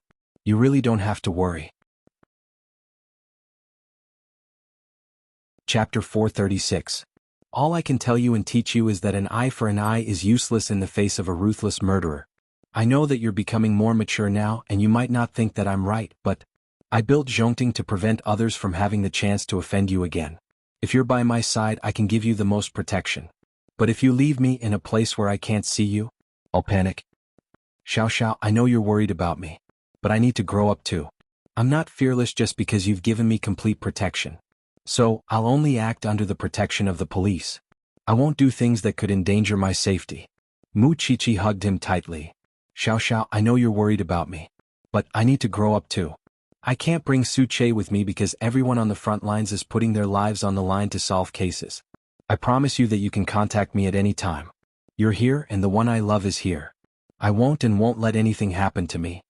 If he compromised and agreed not to study because she loved him, he would feel that he was rearing a canary instead of loving a living person. Forget it. How could he have the heart to refuse his little one's wish? I promise you. Then don't be unhappy. Xing Xiao smiled helplessly. He would spoil the person he loved even if she was kneeling. Even so, in Mu Chichi's heart, even though she was 8 years younger than Xing Xiao, she felt the same way about him. She did not want to keep demanding things from Xing Xiao. Instead, she hoped that this man would be happy with her, and she would want to spoil him, even if she could do very little for him. That depends on your performance tonight. You're threatening me, you filthy man. Mu Chichi pouted, but she was actually feeling sweet inside. Even if Xing Xiao was so powerful, he would still panic when he faced her. Just the thought of it was enough to make one smile uncontrollably. When are you leaving? The day after tomorrow. The professor has some things to deal with tomorrow, so he'll leave at night. Then come with me to the magazine for an interview. It was the weekend anyway and it wouldn't affect her studies. Mu Chichi nodded. She really had no way to deal with this man. Now that the Sheng family had done something so provocative, it was as if Xiao Xiao was about to return to the Xing family. That was why they had to be prepared. Almost a day later at the police academy. When Lin Mu was training, he seemed to have provoked a transfer student. Moreover, it was a female student with extraordinary skills. When he was in the police academy, he had always scrupulously abided by his duties and never did anything that went against the rules. However, this female classmate, on the first day she transferred to the academy, had a conflict with Lin Mu. It was all because she had broken the model that he had painstakingly made. That was for little Chili Pepper. Naturally, Lin Mu fought with his opponent. The two of them almost alerted the trainer. Lin Mu didn't have a good impression of this transfer student, but he had a feeling that this transfer student was deliberately targeting him. The next day, Lin Mu's class was in an uproar. This was because this girl announced that Lin Mu was the man she liked, and no one should compete with her. The students in the class all followed suit. After all, they knew that Lin Mu didn't have a girlfriend. And now, a fair-skinned and beautiful girl was interested in him. It was as if a beauty had fallen from the heavens. What was there to be dissatisfied about? I have a girlfriend. Lin Mu promptly replied. Don't waste your time on me. The girl shrugged, completely unconcerned about what he thought. Lin Mu sighed. From then on, he would keep his distance from this girl as much as he could. After all, even if he and Lu Chanshan were just buddies, he did not forget why he came back to the police academy. It was to protect the people around him and to protect little Chili Pepper. He wasn't looking forward to some campus romance, and he believed that no one was more important than Little Chili Pepper. That was why he had to control his heart. Moreover, he couldn't help suspecting that his grandfather had arranged for this girl to come in and mess with his mind. Then he would compromise in the end, and he would never fall for it. That was why he warned his roommates, "I have a family, so I hope you guys can help me. I don't want any rotten girl, and she would be very sad if she knew." His roommates made an okay gesture. Who didn't have a white moon in their hearts? They naturally understood his feelings. It wasn't that Lin Mu and didn't have the confidence to reject her, but he just didn't want the whole world to know about it, and then misunderstand that he was related to this girl. At that thought, he missed Little Chili Pepper a little and wondered what she was doing. At that thought, he took out his phone and texted Lu Qianqian. "I made a few clay figurines for you when I was bored a few days ago, but someone ruined them. TSK. Who would be so kind? I'm not trying to be sarcastic, but your clay figurines are the ugliest in the world." A girl. At the sight of those words, Lu Qianqian sat up on the bed sensitively. "Are you dating someone in school?" "I swear, I just want to be a good student," Lin Muan replied. Lu Qianqian breathed a sigh of relief, but she still felt a sense of danger. She had never thought that Lin Mu and could have a girlfriend in school. But now, when she heard him say that it was a girl, Lu Qianqian felt suffocated. "Then, do you want me to see you? I haven't been to your school for a long time." "Sure." Lin Mu and agreed at once. Lu Qianqian suddenly felt relieved at the word sure. Who was she to Lin Muan? Why should Lin Mu and tell her where he went and who he hung out with? But Lin Mu and had told her of his own accord, and it was nothing special to him. "I'll bring you something you like tomorrow." Lin Mu and put away his phone, feeling a little relieved. At the same time, as a man with brains, he knew that he had to ask for help. And now the only people who could help him were Mu Qiqi and Xing Xiao. It had been a long time since Mu Qiqi answered Lin Mu An's call. It was so difficult. "You remembered to call me? What is it?" "I want the Crown Prince to help me investigate someone," Lin Mu and said at once. "I know it's easy for Xing Xiao." Mu Qiqi didn't remember Lin Mu and being so serious, and so she agreed at once. "Remember to treat me to a meal next time." Chapter 437. Alright, I'll tell Xiao Xiao. Send me the girl's information and I'll let you know at once when there's news. Thanks, Xiaoqi. Mu Qiqi was willing to help Lin Mu, and because they both knew that Lin Mu and Lu Qianqian loved each other, but neither of them had exposed that layer of paper. As for Lin Mu, and even if he was a little flirtatious and a little glib in the past, a prodigal who repents is more precious than gold. It was clear from his determination to enroll in the police academy that he was willing to give up the mountains of gold and silver at home to live the toughest life outside. He must have fallen for Lu Qianqian. With that being the case, how could they not try as friends? Soon Lin Mu and sent her a message about the girl. Mu Qiqi was intrigued when she read it and told Xing Xiao, "Xiao Xiao, what if this girl's appearance would become the best support for their relationship development? The Lin family is very prejudiced against Lu Qianqian. Can't you stop pouring cold water on me? I think that as long as two people work hard, some things are not as difficult as they imagine. If you could break free from the shackles of the Sheng family, why can't Lin Mu on?" Xing Xiao received the message and sent it to Su Che, asking for an answer as soon as possible. "By the way, you have an interview tomorrow. Rest early today," Mu Qiqi said, tugging at Xing Xiao's black pajamas. "Go to sleep first. I still have some documents to read," Xing Xiao said, patting her head. In fact, he knew what she was hinting at and was teasing her. "Do you think I don't know that these aren't urgent documents?" Xing Xiao put down the documents at her words and looked at Mu Qiqi with a half smile. "How do you know they aren't urgent? Look at the time, Xiao Xiao. I'm not sleeping at this time usually." Xing Xiao continued to pretend not to understand her invitation. Knowing that he was doing it on purpose, Mu Qiqi did not try to persuade him, and simply rose from beside him. "All right. I'm going to sleep since you don't want to sleep." With that, Mu Qiqi took a few steps forward, when Xing Xiao suddenly hugged her from behind. "Little one, is it so hard to just say I want it? I'm a girl, I'm always embarrassed." Xing Xiao turned the little one's body around and quickly unbuttoned her pajamas. This little one's figure was getting more and more pleasing to the eye. Of course it felt good too. "You're already an old married couple. Why are you still so shy?" Xing Xiao put her on the bed, pressed her hands down and raised them above her head. Mu Qiqi looked at the man's muscular chest unnaturally. She blushed reflexively. She hoped that she would always treat Xiao Xiao like how he was when they first fell in love. She hoped that they would always keep each other fresh. That way she would feel that she loved this person more and more. She would not feel bored after getting used to it. I'm leaving tomorrow. I really want to bring you along. Those were Muchichi's last words before she fell asleep. At the very least, he understood that his little one was reluctant to leave him. On the next day, the Sheng family did not know that Xing Xiao was about to be interviewed by a magazine. They were still trying to smooth things over in the business world, as if Zhongting's glory was all thanks to Huang Yao. Someone in the business partners praised old Sheng, saying that he had groomed several good grandsons. Now the Sheng family was not just a diamond empire. Their reach had broadened and the group would grow stronger and have a brighter future. Just a few days ago the old man had hated Xing Xiao. But now he was using Xing Xiao again just like before. His annoying personality had not changed at all.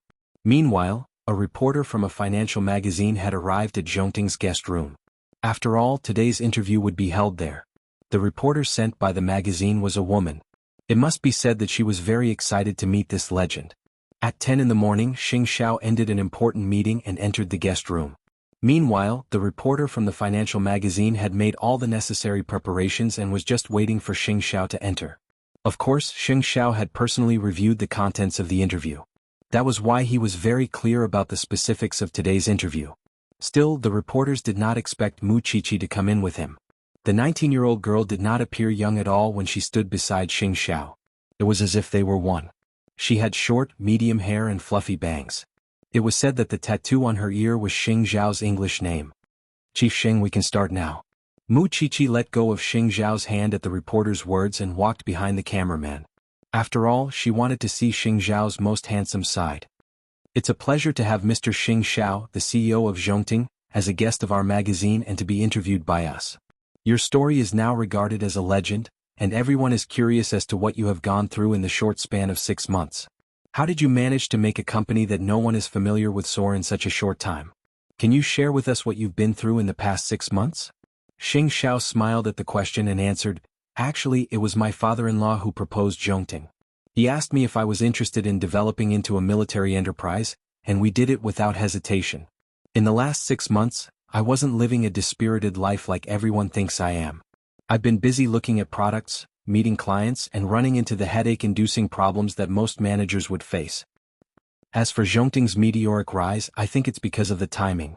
It's because the domestic market is still very empty, and my father-in-law has a unique vision. He saw the business opportunity, so Zhongting has been growing and developing under very little pressure. Xing Xiao kept mentioning Xinjianquan, but there was only one reason. The establishment of Zhongting had nothing to do with Huang Yao or the Sheng family, because Xinjianquan was the one who proposed it from start to finish. Then, did your father-in-law or the Shen family participate in Zhongting's development? The Shen family had always encouraged me when the rumors about me were spreading, shielding me from the storm so that I would not have to worry about anything and could expand my business. I'm very grateful to everyone in the Shen family. Chapter 438. Freedom. Xing Xiao answered at once before explaining. Huang Yao is a family business and everyone in the Sheng family works there. I was young and inexperienced back then, far less mature than I am now, which is why I have many conflicts with my family.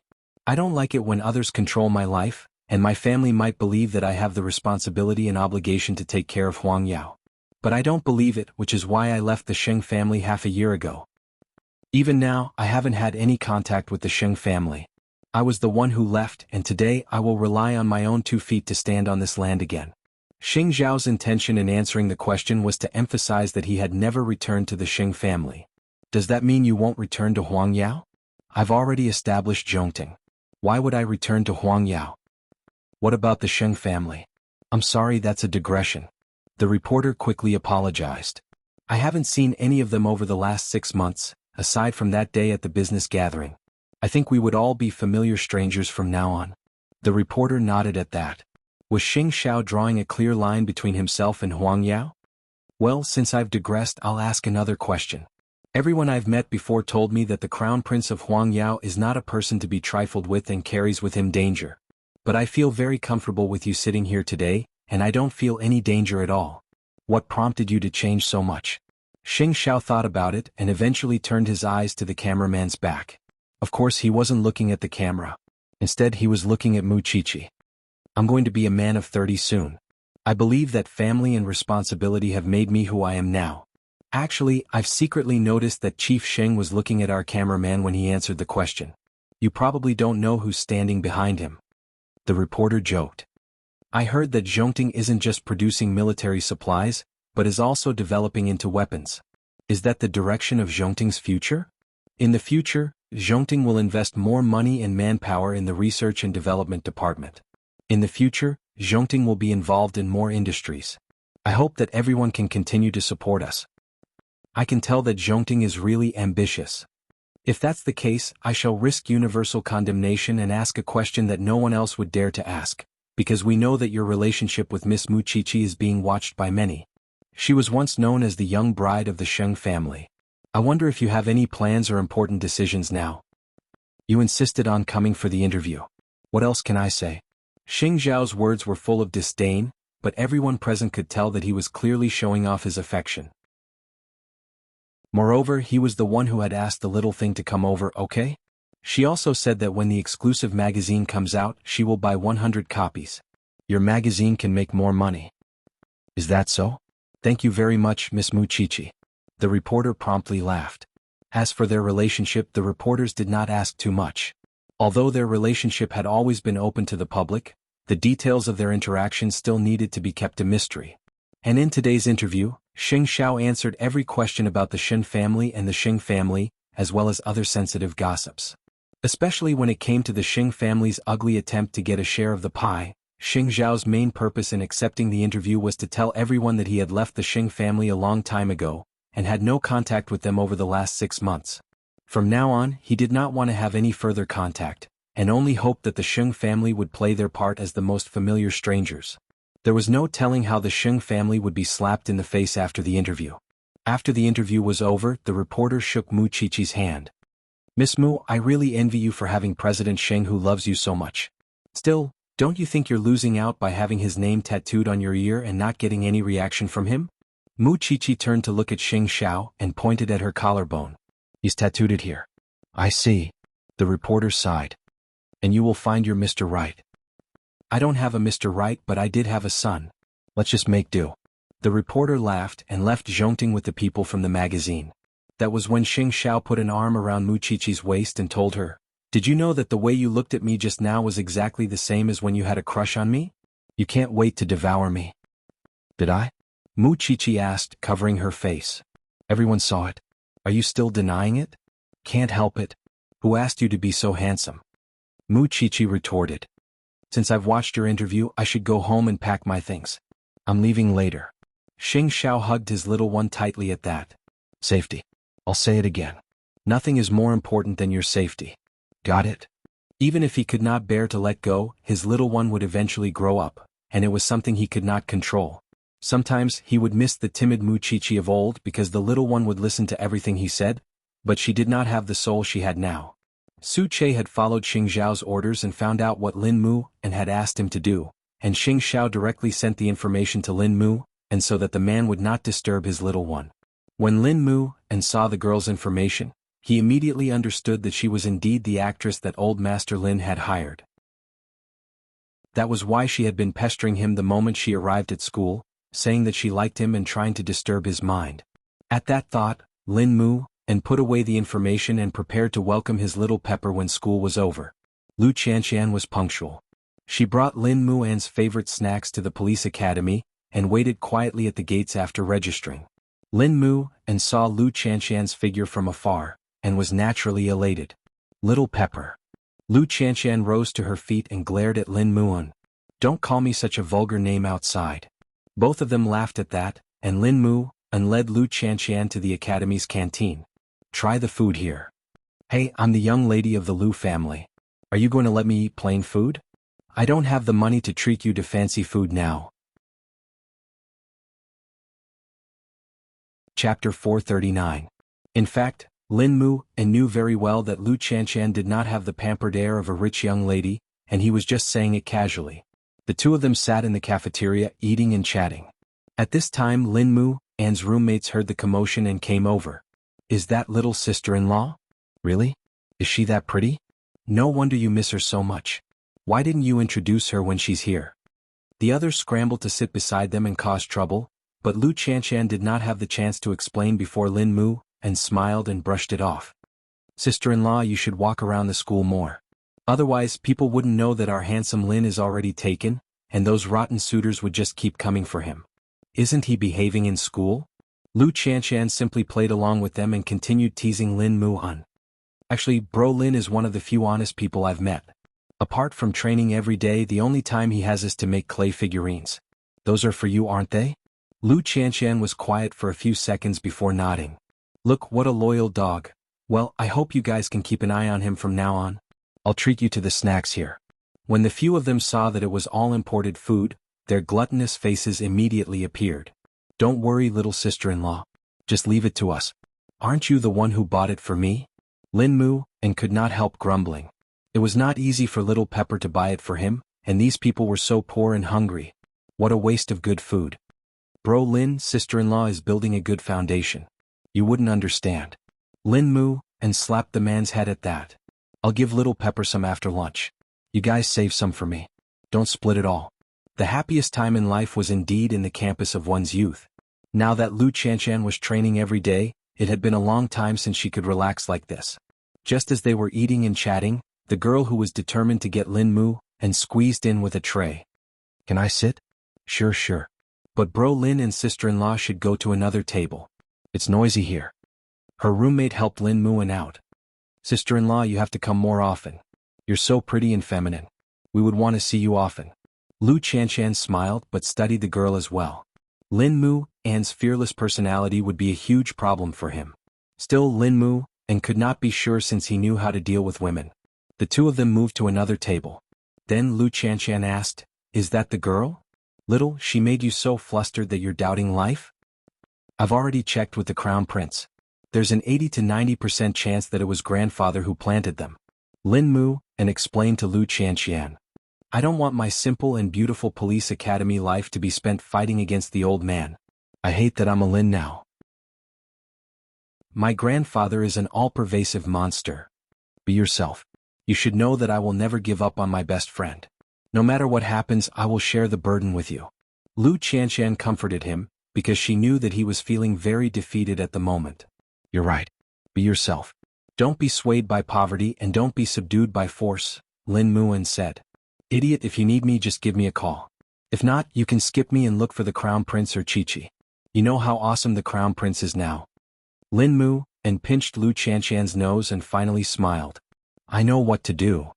Since that's the case, I'll head back first. There's a gathering at the Lu clan tonight. Lin Mu, and nodded and got up from the dining table. He took out the broken clay doll from his pocket and said, I'll give it to you, even though it's not a complete corpse. Still, it was something precious to Lu Chanshan. All right, you don't have to see me off. My car is outside. Lin Mu, and waved at Lu Chanshan, who smiled and walked out of the police academy gates. But she did not expect that the girl was waiting for her at the gates. Miss Lu. Lu Chanshan turned and looked at the girl in confusion. I thought you and Lin Mu, and had already severed ties. I never expected you two to still be in contact. Furthermore, you're doing it so openly. Aren't you afraid that your past will be dug out and make Lin Mu and lose face? At those words, Lu Chanshan closed the car door she had just opened and asked, Do you know why Lin Mu, and is still willing to be with me? Because you're easy to push. Isn't that all there is between a man and a woman? I'm relieved if that's what you think. Because you can't snatch Lin Mu, and away from me. Lu Chanshan smiled. No matter what rich young lady you are or how impressive your family background is, I can at least be sure that an opponent like you would never have the ability to change Lin Mu, and aren't you afraid that Lin Mu An's grandfather would hear that? Whether he would or not, he doesn't like me. So why should I pretend to be a hypocrite? As for you, don't you know that Lin Mu, and has already thoroughly investigated your background? With those words, Lu Chanshan smiled mockingly and opened the car door again. Old Lin was certainly disgusting, but as long as Lin Mu, An's will was strong enough, no one could change him. As for this girl, how good could she be when she used someone else's privacy to attack others? Still, she was the same as old Lin. Lu Chanshan believed that Lin Mu, and would not be tempted, or at least not by a girl like this. But she did not know that this was the girl's trick. At first, when she approached Lin Muan, she would show absolute dominance to make him hate her. Then she would slowly change and awaken, making him think that she had really come to her senses. And there would definitely be many chances for her to interact with Lu Qianqian. With that, she would definitely find a chance to slander Lu Qianqian and drive a wedge between them. Men are easy to break. If you don't believe me, just wait and see. Just wait and see. At night at the Xing family's home. At the moment, the Xing family was still unaware that Xing Xiao had ended his interview with the magazine and officially drew a line with the Xing family. It was just that old Xing was clearly spending more time away from home than before, because there were more people asking him out. With a good grandson like Xing Xiao again, the future of the Xing family would only be brighter.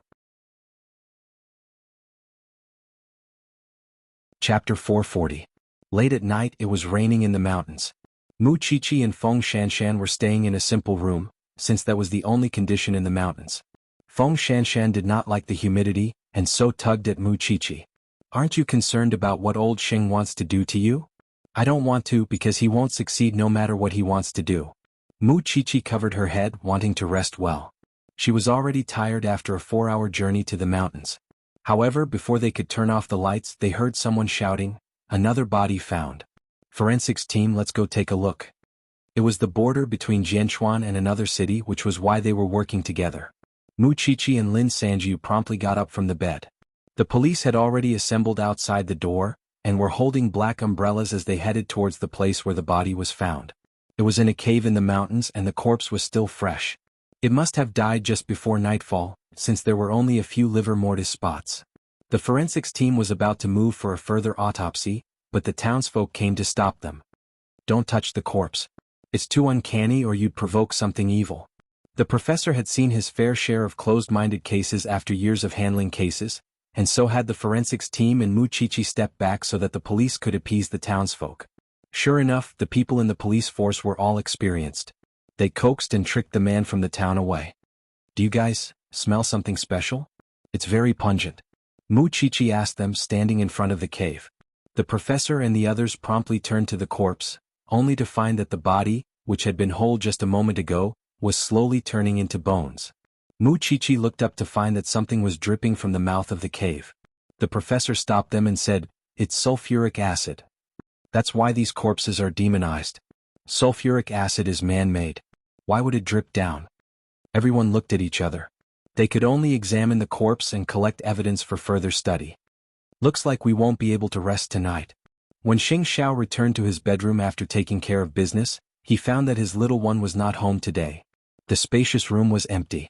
Normally he wouldn't feel that it was quiet, but because that little thing wasn't around, he was worried about her. What was the point of fighting? Wasn't it all because of his little one? There was no telling if his little one was safe in the heavy rain. The victim is a female between 20 and 22 years old, 162 centimeters tall, and 45 kilograms. Time of death is between 6 and 7 at night. There are no obvious contusions, no violation, no strangulation marks around her neck, no signs of drowning. Now we have to investigate natural or poisoning. The police are investigating the family's situation. No, it's weird to wear a red dress in the middle of the night. The police officer felt a chill run down his spine. Also, after being corroded by the sulfuric acid, half of his face has turned into bones. He does look like a ghost from the movies. Tonight we'll be spending the night with this corpse. If she really turns into a malicious spirit, none of you will be able to escape. The professor did not listen to their nonsense. Instead, he looked at Mu Qiqi and Feng Shanshan and asked, "What do you think?" "I think we can find out if there are any taboos or legends among the residents nearby. I think the culture might help us find some clues," Mu Qiqi said.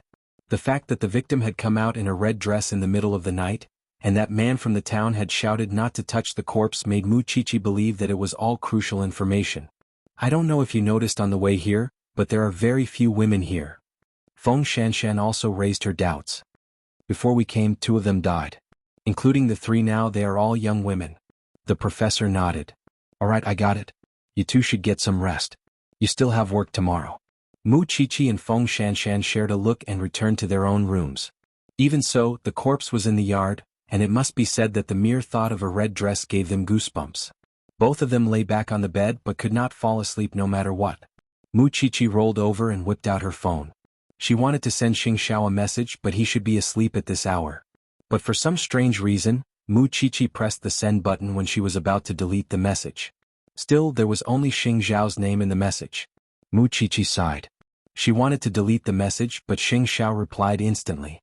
What? Why aren't you sleeping, you filthy thing? I'm doing an autopsy here. Can you tell me why you're still awake at this hour? I'm not used to having my arms empty. It's too quiet when I can't hear you snoring. You're the one who snores. Mu Qiqi retorted, unconvinced. The corpse we found tonight was right next door wearing a red dress. I'm a little scared. Why aren't you scared when you're at home?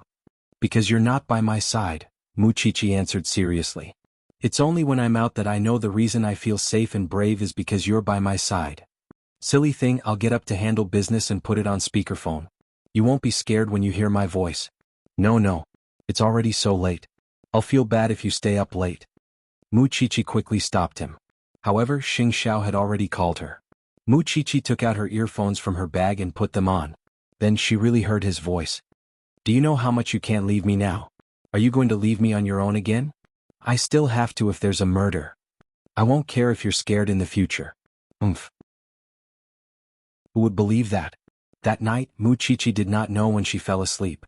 All she knew was that hearing Xing Zhao's voice made her feel that he was by her side. That sense of security was such that she would not be afraid even if the sky fell down, and whatever monster or demon would not be able to get close to her. The next morning, Mu Qiqi was woken up by a commotion. The girl's parents had rushed over after the rain stopped and demanded to take their daughter's body away, not allowing the forensic doctor to do an autopsy. However, the cause of death had yet to be determined, and the police could not rule out suicide or homicide. So they argued with the girl's parents. The old couple was crying and throwing a tantrum, almost crashing into a rock on the road. The police could not do their job at all. Chapter 441. I'll try. Mu Qiqi nodded and walked to the old couple.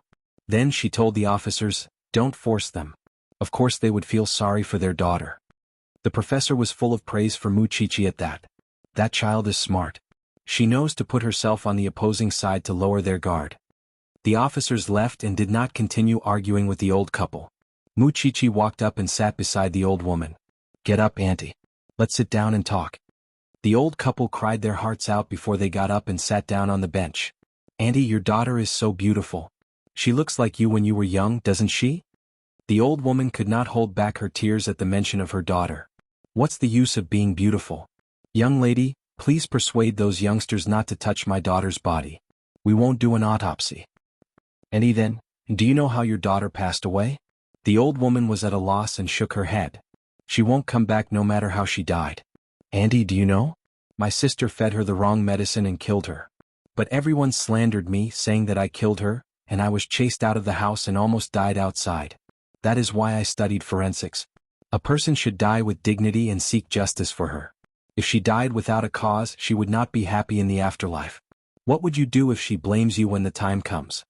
The old woman's tears flowed even more at that. That is why I hope that you would allow us to perform an autopsy. That is the only way to find the culprit and seek justice for your daughter, while preventing new murders. I know you want your daughter to die with dignity. We can promise you that after we investigate the cause of the incident, we will send her off so that she can be buried with dignity. That way those who spread the rumors will have nothing to say. The old woman wiped her tears and finally nodded. I dreamed of her last night. She told me that she was in pain. Then, auntie, could you tell me what was wrong with your daughter yesterday? The woman thought about it and answered, the child's father and I live in another town, and we only see the child a few times a month. After she dropped out of school, she started a small business here, which is why we don't know what happened to her. Does your daughter have a boyfriend? We don't know, but our daughter always comes home alone. Does she like to wear red clothes? The middle-aged woman shook her head. I don't like it. She's usually very plain and doesn't like to dress up. Auntie, you can rest here. We'll tell you the results after we're done with the examination, okay? Mu Qiqi spoke sincerely and softly, which was why the old couple felt that their daughter was still by their side and could not bear to refuse her. Mu Qiqi gestured for the police to take over and walked to the professor's side. Professor, hurry up. The old couple's emotions are unstable. We can't rule out the possibility of them changing their minds. They immediately entered the temporary morgue and prepared to start the autopsy. However, at that moment, many people from the town arrived and interfered with the forensics team's work. You can't simply touch the woman's body. You'll provoke something evil and bring disaster to us. If you keep touching the woman, we'll surround this place and not let you out. None of you are leaving. The first wave had yet to subside when another one arose. Look at you. You're the daughter of a rich family and the CEO's woman. Why would you come to a place like this and look so miserable? Feng Shanshan laughed. Is human life that funny in your eyes? Why so serious? It's just a joke because the atmosphere is too tense. Mu Chichi said nothing and the atmosphere outside was frozen. I'm afraid we'll have to ask for help, and it's not something that can be solved in 2 or 3 days. You two have classes tomorrow, so get ready to go back in the afternoon, the professor said to Mu Chichi and Feng Shanshan. However, with the current situation, it might be difficult for you to get out. It shouldn't be that difficult to send 2 people away, right? Professor, you really don't need us to stay? You're just an intern here to observe. You won't be of much use if you stay. Moreover, it's more important for you to go back to class and abide by school rules. Another team of forensics is coming and we have enough people. You two go, the professor said without hesitation. There must be some story between the people of this town and women. It's dangerous for you to stay. The professor said the word, dangerous. Mu Chichi immediately understood the professor's intention. Let's pack up and leave soon. Xiaoqi, call your CO and ask him to send someone to pick you up. We'll be more at ease if there's an escort. Mu Chichi looked at the men outside and nodded. She would not be pretentious at a time like this. She would make the call if she had to. However, Xing Xiao was in a meeting. When he saw the call from Mu Chichi, he quickly said, pause for 5 minutes. Xiao, I've run into some trouble here. Ask Su Che to send someone to pick us up. What kind of trouble? The townsfolk have surrounded the yard where we forensics are. We can't get out now, so we might need some help. Wait. After saying that, Xing Xiao hung up the phone and returned to the conference room. We won't be having a meeting today. We'll continue tomorrow. What happened, CO? Su Che quickly came up to him. Get 10 or so skilled people to come with me to pick up That little one said not to go to dangerous places. She's gone too far now. Xing Xiao muttered, but he was more worried than he was complaining. No wonder he did not even have a meeting and wanted to kill his way there. On the other hand, Gu Xiling had gone to a gathering of her friends. She could not help feeling a little emotional when she saw that all her old acquaintances had children. Moreover, everyone knew that she was married, and she could only tell them that she was not planning to get pregnant yet. She wanted to give Xing Kai more time because many people only had children after a few years. However, she had a feeling that it was not as simple as not being fated to conceive after having so much fun every night. The doubts in her heart grew heavier. She wanted to find a chance to get Xing Kai for a checkup, but she knew very well that if the matter was exposed, Xing Kai's dignity as a man would be gone. Chapter 442. Mu Chichi and Feng Shanshan had already packed their things, while the police were still negotiating with the townspeople. There was no telling why they would have such a huge reaction to dissecting a corpse. They're just being incited. The culprit is the one who doesn't want us to dissect the corpse. Mu Chichi felt bad watching the people outside. The corpse could not be moved and the true cause of death was unknown, delaying the police's search for the culprit. It was fine if they were not allowed to dissect the corpse, but the police were not allowed to move around. What were these people trying to do?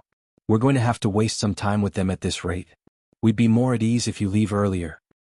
Actually, Professor, I have an idea, Mu Chichi said. Xiao and the others could come and help us create some chaos, and we could use the chance to transport the corpse back to Jianchuan and dissect it in the forensics lab. After all, the victim's family has already agreed. What do you think? The professor thought about it and nodded. Maybe that's a good idea. But would the car carry the corpse when he comes to pick you up? Actually, I told him that we're in trouble, which is why he brought around a dozen people, and all of them are quite skilled. Oh. The professor couldn't help chuckling. A man like that dotes on you. That's why we definitely can't fight them, but we could create some chaos. That's easy since we have an extra car. Or we could call an ambulance. Us two women could pretend to be sick to divert attention. What a smart brain. But since the ambulance is coming, we can send the body directly to the hospital. That way we won't waste time going to Jianchuan. I'll discuss with the police team and come up with a more detailed plan. Everyone can work together. It's better than wasting time here. Mu Chichi nodded and shared a look with Feng Shanshan. There was a strange atmosphere in the town, whether it was the deceased girls or the townspeople. Their actions were truly puzzling. Could there really be some traditional taboo?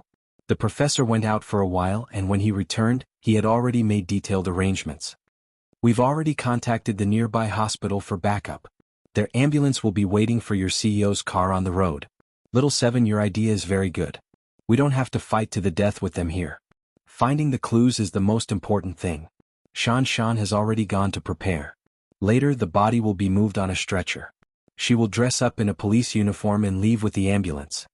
It was just that many people stuck to the rules when handling cases and never thought of being flexible.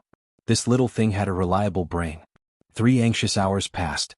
Sheng Zhao's black car and his entourage numbered 5. Of course, there was also an ambulance at the end. The road was slippery in the rainy day. When a CEO like him rushed into the mountains, even the most distinguished person would be a little embarrassed. But this was Su Che's car, and his driving skills made Xing Xiao look at him in praise. When the men in the town saw that there were outsiders entering the courtyard, they immediately gathered together with their weapons in their hands. However, when Su Che brought the group of bodyguards in black suits out of the car, the scene was quite spectacular. That group of people was a little scared. The police did not fight with the masses because of discipline. But the people in the public did not have to follow such rules. Xing Xiao was walking at the front. When he saw the little one standing in the courtyard, he wanted to go straight to her, but was stopped by the men in the town. "What are you doing here?" Xing Xiao said nothing and simply glanced at Su Che behind him. Understanding Xing Xiao's meaning, Su Che took a step forward, snatched the stick from the man's hand and broke it in half with his bare hands. The man was stunned by Su Che's skill. He could not help taking 2 steps back. "If you dare, I'll sue you for violence. We're not the police and we have money. We'll just have to pay some compensation if we cripple you. Which hand do you want to break? Tell me now." Su Che said as he took out his wallet and took out some cash. "If you're not the police, what are you doing here?" Su Che pushed the man away, and the others naturally did not dare to act rashly. Without being stopped, Xing Xiao walked up to Mu Qiqi and pulled her into his arms. "I'll deal with you when we get back. There's someone in the house who's not feeling well. Let the ambulance come and pick him up," Mu Qiqi said, pointing inside the house. Although the men were wary, they were not educated enough to think in such a roundabout way. Soon the ambulance arrived and 2 nurses got out of the car, carrying a stretcher. Then they came out of the house quickly, putting the person in the stretcher into the ambulance and closing the door. The police shared a look with Mu Qiqi, signaling that everything was in order. That was when Mu Qiqi looked up at Xing Xiao. "Let's go home." There were a dozen bodyguards in black, and each of them looked extraordinarily heroic. They were probably as skilled as the man who broke the stick with his bare hands. The men in the town did not dare to offend them, and could only watch as they left the courtyard. As long as the corpse was not damaged, why should they care? Little did they know that the corpse was already in the ambulance. "Xiao Xiao, don't you know that you're a hero in the police force now?" Xing Xiao did not listen to her flattery at all, and simply pinned her on his thighs, giving her a good spanking. "All I see is you being surrounded by a group of men, holding sticks that could break your head at any time. I've already been obedient enough to call you." Mu Qiqi's tears were welling in her eyes. "You don't know how worried I was when you weren't here, but now that you're here, I feel at ease. I'll deal with you tonight." After all, Su Che was driving and it was a flying car. To prevent Mu Qiqi from vomiting, Xing Xiao held her upright. Soon they arrived at a small town nearby, and the professor came out of the ambulance with Feng Shanshan. "That's enough. You should go back to Jianchuan. The police will come to support me and I must go to the hospital to dissect the corpse now. Professor, let us know as soon as possible." Feng Shanshan was not in the same car as Mu Qiqi and Xing Xiao. She was Xing Zhao's bodyguard. After a few hours, Mama Xing saw Mu Qiqi in a mess when they reached home. "Qiqi, where did you and Xing Xiao come from?" Chapter 443. "I see. Hurry up and take a shower. We'll be waiting for dinner." Mu Qiqi did not dare to provoke the black-faced monster behind her, so she ran upstairs. A moment later, Xing Xiao came in too. He picked Mu Qiqi up and threw her into the bathroom. "It's only a 3-4 hour drive today. I won't be able to make it if it's too far next time. What are you going to do?" Mu Qiqi hugged Xing Xiao and took deep breaths. It was as if that was the only way she could feel that she was not dreaming. She had slept so close to the red-dressed woman's corpse yesterday. Even now it was still very horrifying. "In order to protect myself, I can do anything. Believe me." Looking at her little face, there were dark circles under her eyes. She must not have slept well in the mountains for the past 2 days. Thinking of this, Xing Xiao did not continue to reprimand her. He hugged the little one and happily took a bath. Then he went downstairs to eat in high spirits. However, just as Mu Chichi picked up her bowl and chopsticks, the professor called. The cause of death has been found. It's zinc phosphide poisoning. The victim's face was destroyed by sulfuric acid, so we could not see any signs. It's different from the other 2 red-dressed women's deaths. It's not the same killer. Things seem to be getting more complicated. The professor would probably be staying there for half a month. When Mu Chichi finished the call and saw Xing Zhao's stern expression, she put down her phone and started eating seriously. By the way, when will the interview be aired? When will the magazine be released? If I'm not mistaken, it should be the day after tomorrow. The electronic magazine will be released at the same time, Xing Xiao said. Doesn't that mean you can slap the Sheng family in the face? Xing Xiao turned and glared at her. Don't talk nonsense. I'm not going to talk to you. Just eat. The man saw through her again. Mu Chichi could not help but snicker. She felt sweet inside. Thanks to you, I have to work overtime tonight. I'll go with you. Xing Xiao did not believe her. When did she not curl up on his body and sleep like a koala? Feng Shanshan also returned home to the house that she had just rented out. She was also afraid of the female corpse, but she had no choice. Thinking that she was back in Jianchuan and could still find her friends, her mood did not seem that heavy. While she envied everything Mu Chichi had, her pride would not allow her to do anything that would destroy the relationship between Mu Chichi and Xing Xiao. She knew very well that she could not destroy it. Only the Sheng family would overestimate themselves. After all, Grandpa Sheng's calls were even more frequent than before. He was frantically trying to find out about Mu Chichi and Xing Xiao, and how Xing Xiao would react. Even so, apart from having the chance to be with Mu Chichi, did she have the ability to get close to Xing Xiao? That was an almost impossible task. Like a vampire, the Sheng family kept sucking Xing Xiao's blood. In just a few days, Huang Yao had used Zhongting to negotiate many contracts that they could not get in the past. The whole family was undoubtedly a drama queen. Still, Feng Shanshan could not understand why Xing Xiao did not retaliate. Of course, she could not ask Mu Chichi either, and would simply answer whatever old Xing asked, since that was all she knew anyway. News that the Sheng family and Xing Xiao were reconciling spread like wildfire. After all, Xing Xiao did not come out to refute it, and did that mean that he was tacitly agreeing to the Xing family's actions? Because of that, old Xing had more opportunities to attend public events, often appearing in front of the entertainment public. Such was the wonder that Xing Xiao could bring to him. Shen Kai could not help feeling displeased over that.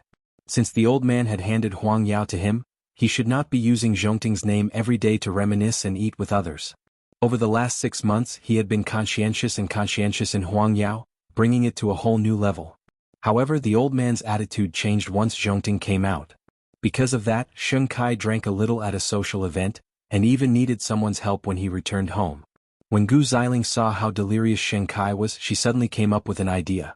Shen Kai would not remember anything when he was drunk, and she would use those few times to collect samples for tests, which she would then send to the hospital for tests. They could have exposed it directly, but Shen Kai was already sensitive and paranoid in the last few days, and he would definitely lose his mind if they talked about issues related to a man's dignity. That was why it was safer to do it in secret. Shen Kai would not know what his wife had done when he was drunk. Test results? In fact, there was a ready-made one in his office desk. When third brother heard about Shen Kai's hangover last night, he suddenly felt that the man was both hateful and pitiful. During breakfast, old Sheng scolded Shen Kai, "I didn't hand the great Huang Yao to you so that you could drink. You're the great CEO of Huang Yao. How improper." Shen Kai was not fully sober, and so did not take the old man's words to heart. Third brother, on the other hand, argued with the old man, "You used to treasure second brother before eighth brother rose to power, grandfather. How could you turn against him so quickly? Eighth brother didn't even agree to let you ride on his coattails, and you're already slapping your own face. Third brother, you're always feeling indignant over this and that. You should at least show some results so that grandfather would see you differently. I just want to tell you that eighth brother has changed a lot over the last 6 months. If you think that he's still the same as before, going against you for everything, then you're wrong. The reason why he's not making a sound now is definitely because he's planning a counterattack. Don't think that he's a docile cat just because he's not roaring at you. No matter what he does, I'm his grandfather. That's a fact that no one can change. Before, Shunkai had assumed that Gu Xiling had brought it up so that the old man would not hurt his health. Now, however, the old man was completely treating himself as the CEO of Zhongting. Unlike them, eighth brother was not at the mercy of the old man. I'm meeting Chairman Bai for tea today. Go do whatever you need to do. Third brother chuckled mockingly, feeling that the old man was humiliating himself. Third brother, there are times when I don't understand whether you're closer to eighth brother or your family. Could you tell me what you think? Shunkai asked third brother. I'm not eating. Do whatever you want. Third brother did not want to talk to the Sheng family. After all, the Sheng family would not listen to anything he had to say. Well, they could only wait for eighth brother's revenge.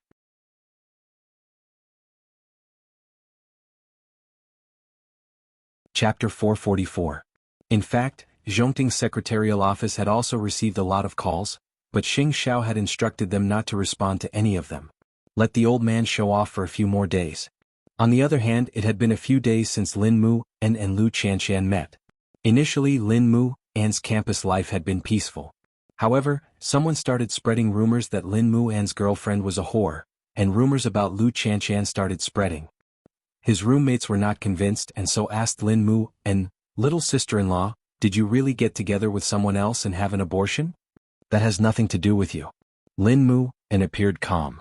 Bro Lin, I think you're a little silly. What kind of girl can't you find in this world? But no one is little chilly, Lin Mu An replied calmly. Then aren't you angry that people are spreading rumors about little sister-in-law? If I'm angry, I'm falling into someone's trap. What he had to do was to keep his heart as steady as a rock, unaffected by the outside world. As long as he trusted Little Pepper enough and did not respond to those so-called rumors, those people would get bored sooner or later. Of course, if someone was not used to him, they could challenge him face to face. That left the transfer student upset. She thought that Lin Mu An would immediately come to her and interrogate her if she was the one who spread the news about Lu Qianqian. Then she could pretend to admit it and have a big fight with Lin Mu An. It would be best if she got hurt to liven things up, and someone else would tell Lin Mu An that he had misunderstood her. It was a good setup, but Lin Mu An did not play by the rules. What? Because Lin Mu An more or less understood such tricks. Come to think of it, the old man would definitely be annoyed if he sent someone to school to watch him, and that was not a long-term plan. That was why the old man must have some other tricks up his sleeve. All he could do was to stay the same. At night, his roommates were lying in bed, asking Lin Mu An about the story between him and Lu Qianqian. Knowing that they misunderstood Lu Qianqian, Lin Mu An told them about the Lu Qianqian he knew. After hearing what Brother Lin said, I feel that sister-in-law is great in every way. She's pretty loyal and sometimes domineering. She's also kind. Other than being a little blind in the past, she really doesn't have any flaws. If that's the case, I can actually understand why Brother Lin is so hell-bent on sister-in-law. Look, Brother Lin used to be a third-generation celebrity. He gave up everything in his family to protect sister-in-law and lived such a tough life. If this isn't love, what's there to be sad about? As they chatted in the dormitory, his roommates finally understood why Lin Mu An was so indifferent to the transfer student who had confessed to him. Sometimes men like to talk with their lower bodies. However, not everyone would be moved by a man like Lin Mu An. He was neither fast nor slow when it came to relationships. He would not give you any chance to take advantage of him. It would not be easy to drive a wedge between him and Lu Qianqian. What Lin Mu An did not know was that his roommates had added Lu Qianqian as a friend when they were having lunch in the canteen. Now that they started chatting, things were getting out of hand. Don't worry, sister-in-law. Brother Lin's feelings for you are more real than the pearls in the sea. Lu Qianqian was bewildered. Naturally, she ignored Lin Mu An's lackey. After returning from the mountains, Mu Qiqi and Feng Shanshan did not interfere with the case of the red-dressed corpse. The police were still expanding the scope of their investigation. Although the three murder cases looked similar, the way the three girls died was different, which did not match the killer's style of consecutive crimes. That was why they had to solve the cases separately. Meanwhile, the professor learned some taboos about the town from the parents of the victims. It was said that in that town, all the girls who had a relationship with a man before they were married would wear red clothes and then die a violent death. After these girls died, no one was allowed to touch them. They had to be buried on the spot. Otherwise, evil spirits would be awakened, and those who touched them would be killed. In serious cases, it could even bring misfortune to the entire town. What kind of rumor is that? It's not attractive at all. Mu Qiqi could not help laughing at the professor's words. Chi-Chi, take a look at the newspaper I sent you. Mu Chi-Chi stopped smiling and opened the email the professor had sent her. It turned out that there had been several cases like this in the town, where women died wearing red some years ago, some decades ago. It was no wonder there were so few girls in the town. These are all copycat crimes riding on the ride of the rumor. Either way, the town is full of mysteries. If that was the case, the police would have their hands full. The next day, Old Shing had an appointment with a business partner to go for a stroll at the racecourse. He had taken a liking to several fine horses. Third brother felt as if the old man's life was floating, and he was completely unsure of where he was going. At 10 in the morning, the magazine's interview with Xing Xiao was broadcasted on their special column. It was also because of the interview that everyone understood Xing Xiao's real attitude towards Huang Yao. Huang Yao and Xing Xiao's attitude has been ambiguous lately, and I thought that Xing Xiao was really going back to the Xing family. But it turns out that Xing Xiao hasn't seen any of them over the last 6 months. So the real founder of Zhongting is the Shen family. Why does Huang Yao make it seem as if Zhongting rose because of them? Isn't Huang Yao a little too shameless? They're completely putting gold on their faces. Look at Xing Xiao's answer. He only wants to be the closest of strangers to the Sheng family. He clearly doesn't want to return to Huang Yao. Why is Huang Yao so agitated? Why is it so agitated? The Sheng family simply did not expect that Xing Xiao would directly accept an interview from the magazine to clarify his relationship with Huang Yao. That was why the Sheng family had yet to receive news of the interview when it was posted. While the people involved did not know, the audience was already laughing at the family. Why were they so ambiguous? Wasn't it because Zhongting was rising, and the Sheng family wanted to freeload? Or perhaps, they wanted to snatch Zhongting directly from Xing Xiao's hands. Chapter 445. Would the old man be in the mood to watch a video now? That was why he would not know that all of Jianchuan was now talking about Huang Yao and the Xing family. Chairman Bai, who was at the equestrian field with him, had also received the news. However, given old Sheng's current status, it was not appropriate to expose him, and so he greeted him with a smile. Still, the partnership they were about to discuss would have to be postponed for now, and they would have to be given time to figure out what was going on. Old Shing was completely unaware of the huge reaction from the outside world, and was simply puzzled because Chairman Bai had asked him before he left, "Old Shing, did you say that Xing Xiao returned to the Xing family last month? That kid has definitely changed now. Was that not a tacit admission?" Chairman Bai didn't say anything. He just smiled meaningfully. Old Sheng could not help being puzzled at that, and only saw the video sixth brother had sent him on his way home. Not only did Xing Xiao cut himself off from the Xing family and declare that he had not seen any of them over the last 6 months, he had also given all credit to the Shen family and had nothing to do with the Xing family. Most importantly, Xing Xiao had completely drawn a line between himself and Huang Yao. The old man could not help shaking all over. No wonder Chairman Bai had asked him that question just now. Old Sheng's old face was probably lost all over the world now. That was why old Sheng's face was red in embarrassment after he finished watching the video. "Are you all right, Chairman?" the driver quickly asked when he saw that. "Drive your car." Old Sheng retorted angrily. Xing Xiao was not giving the Sheng family any face at all. What an interesting wolf to raise. In fact, it was not just the old man who was embarrassed. Everyone in the Sheng family felt the same. Before, Huang Yao had played the ambiguous card with the outside world, with everyone smiling tacitly as if the relationship between the Xing family and Xing Xiao was slowly mending. And now the entire world knew about Xing Xiao's exclusive interview, and the Sheng family was shamelessly leeching off his popularity. Was that embarrassing? How embarrassing. There was nothing more shameful than this. Soon, old Xing returned home and Xing Kai came to greet him. "Grandfather." "All right, I know what happened." Old Xing said, a little embarrassed and angry. "I really didn't expect Xing Xiao to be so cold-blooded and heartless. He didn't even give Huang Yao any face." Sitting in the living room and watching television, third brother snickered inwardly. He had said it before, but this family did not believe him. Now that Xing Xiao had struck back with such a resounding slap, could the Sheng family do anything about it? Now, all of them were so embarrassed that they wished they could find a hole to hide in. "Do you believe me?" Hearing third brother's question, Xing Kai turned to him and asked, "Did you already know about this? Did you know that eighth brother would do this?" When third brother heard that, he knew that Xing Xiao was going to accuse him again. He quickly raised his hands. "I swear to God, I don't know anything. I haven't left the house since I was suspended. You can check my phone records and see if I talked to eighth brother. Don't accuse me of everything. I've told you before that eighth brother has changed a lot, and he wouldn't fight you head on now. Haven't you all understood the $6.5 billion trick? He's mature and steady now and wouldn't trouble you on the surface. But behind the scenes you wouldn't even know how you died. Well, according to you, how should we redeem Huang Yao's lost reputation? Huang Yao has come this far with the Gu family and the Su family behind. Does grandfather still need to find a powerful backer? As the largest diamond empire in the country, does Huang Yao need to rely on others now? You were the ones who were not confident and let eighth brother lead you by the nose. Who else can you blame?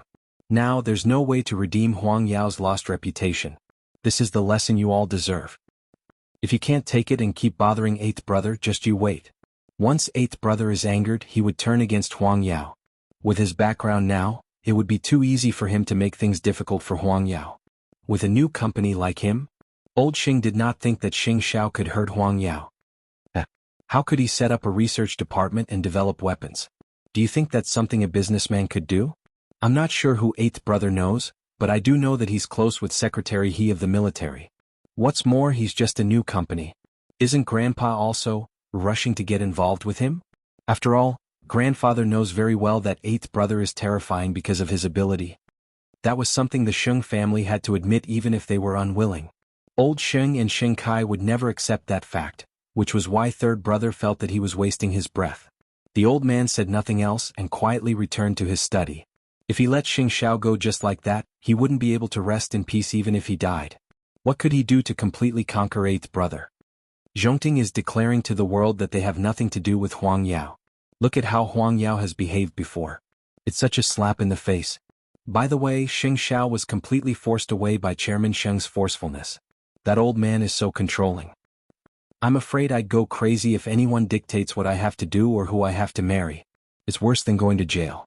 Let's see if the people of Huang Yao would go around flirting in the future. That night, everyone in the Sheng family had a tacit understanding among themselves. It was too embarrassing. When Sheng Kai returned to his room, he told Gu Xiling, eighth brother has really crossed the line this time. He didn't even leave Huang Yao any face. He shouldn't be so heartless to the family that gave birth to him and raised him even if he has to shed all pretense. It's already happened. You don't have to be so angry. Gu Xiling comforted him. You're the great CEO of Huang Yao. How could you be so petty? Sheng Kai sighed and closed his eyes. I feel like I'm always living under eighth brother's shadow. I don't know how to escape his existence. You've done very well over the last 6 months. Gu Xiling advised. Go take a shower. I've already filled the water for you. Sheng Kai said nothing else and went straight into the bathroom. When he came out again, Gu Xiling had prepared a glass of red wine. I'll talk to you since you're upset. In that very moment, Sheng Kai thought that Gu Xiling was being considerate. However, he would never know that Gu Xiling was only doing it because she wanted to take 3 of his testicles for testing. Chapter 446. It was the same night. The Shen family was filled with laughter and cheers. Huang Yu and Mama Sheng would prepare a sumptuous dinner every time they bought something good and share it with the family. Especially when Xing Zhao's exclusive interview was released today, the whole family gathered together to gossip and watch how outsiders humiliate the Sheng family. It's so satisfying to hear the comments out there today. It's worth everyone having a drink just for this matter. I'm so disgusted by the Sheng family these days. The Sheng family raised their glasses and Huang Yu echoed. Mu Qiqi looked at the 2 elders and could not help saying to Xing Xiao, Mom and second aunt must have been sisters in a past life. You don't like it? Mu Qiqi pursed her lips and smiled. Who could be closer than our 2 families? How could it not be? I just hope that the Sheng family would restrain themselves and not do anything that would embarrass everyone. Xing Xiao did not say anything. Mu Qiqi understood why he did not say anything, and so kept quiet and continued eating her food. Actually, it did not matter. If the Sheng family wanted to send them off, they could just keep humiliating them. That night, old Xing stayed in his study for the whole night. Worried about the old man's health, 6th brother went in and knocked on the door. The old man could not help sneering. Would he let anything happen to him before he could handle Xing Zhao's matter? Still, he felt that Feng Shanshan was no longer useful as a chess piece. That was why he called Feng Shanshan and asked her to come and settle things. When Feng Shanshan saw Xing Zhao's interview, she thought to herself that she was too naive. How could Xing Xiao not retaliate? Once the video of the interview was released, all of Jianchuan was laughing at the Sheng family. As expected of Xing Xiao, that was his style. That was why she expected old Sheng to come to her. Soon, Feng Shanshan stood in front of old Sheng and saw the check he put on the table. Take the money and leave. But don't let anyone know about this. I believe you're a smart child. Are you not going to deal with Mu Qiqi in the future? Feng Shanshan asked in return. That has nothing to do with you. The old man replied. In fact, the old man looked down on people like Feng Shanshan. However, it was best to control people like her who were paid off. Unfortunately, other than the beginning, Feng Shanshan had never done anything for him seriously. Alright then. Chairman Sheng, I wish you the best. With that, Feng Shanshan took the check and left Grandpa Sheng's study. Still, she ran into Gu Xiling when she left the Sheng residence. It's Grandpa's money. Don't you think it's hot to take it? Don't you think you've just cheated an old man's feelings? The chairman took the initiative to look for me, Feng Shanshan clarified. You should have told me earlier that you can't deal with Mu Qiqi. You fooled an old man for half a year and earned so much money. Do you think it's worth it? It seemed that Gu Xiling was deliberately making things difficult for her. What? Young madam, do you want my money back? Feng Shanshan waved the check in her hand. I wouldn't go so far as to ask for it back since it's Grandpa who gave it to you. I don't really care about that bit of money, but I just hope that you won't appear in the Sheng family in the future. There's always a difference in status between people. Feng Shanshan sneered. Young madam and Mu Qiqi, who's also a young lady, are worlds apart. I suddenly understand the crown prince's choice back then. What are you trying to say? Young madam may have a delicate body, but she has a Philistine soul. With that, Feng Shanshan took the money and left the living room. As for Gu Xiling? It was one thing that she couldn't gain anything from Mu Qiqi, but she was defeated by Feng Shanshan too. After all, Feng Shanshan was proud, and her pride came from her confidence in her own abilities. How could she be trampled by a pretty face like Gu Xiling? Right now, Gu Xiling was completely unaware that she had almost knelt before Feng Shanshan in the future. There was nothing she could do about it now, even if she had to pay for it in the future. Feng Shanshan did not mistreat herself after getting the money, renting a high-class apartment with her friends and investing the rest of the money. She had wanted to use the money to buy Mu Qiqi a meal, but she probably wouldn't be willing to come out given Mu Qiqi's personality. Still, she was willing to do it if the Sheng family wanted her to keep an eye on Mu Qiqi in the future. How interesting would that be? 3 days after the incident, the Sheng family was mocked for 3 days, and Grandpa Sheng did not step out of the house for 3 days. Sheng Kai did not want to go to any public events either. Aside from feeling humiliated, he also did not want to see others pointing fingers at him. It was fortunate that Gu Xiling kept encouraging him, drinking and chatting with him every day. Otherwise, he really did not know how he could walk out of Xing Zhao's shadow. However, he didn't know that Gu Xiling had already received his examination report on that aspect at this moment. The doctor told her frankly, Madam, your husband's condition is due to immune infertility. His current condition doesn't look ideal, which is why it's recommended to get treatment as soon as possible. There might still be hope. Gu Xiling felt as if she had been struck by lightning when she heard that. No wonder she couldn't get pregnant after half a year. But my husband doesn't have much of a problem in that aspect. Madam, not everyone will have those symptoms, but they will become more obvious as they get older. At that moment, Gu Xiling was having a mental breakdown. It was not easy for her to marry such a person. She thought that he was strong and good enough. She did not expect that he could not even give birth to a child. If this matter were to spread, wouldn't she be laughed at too? Gu Xiling became impatient at the thought, because she did not know what to do next. Was she going to fall out with Sheng Kai just like that? Even so, it would be a lie to say that she had no feelings for Sheng Kai after half a year of love.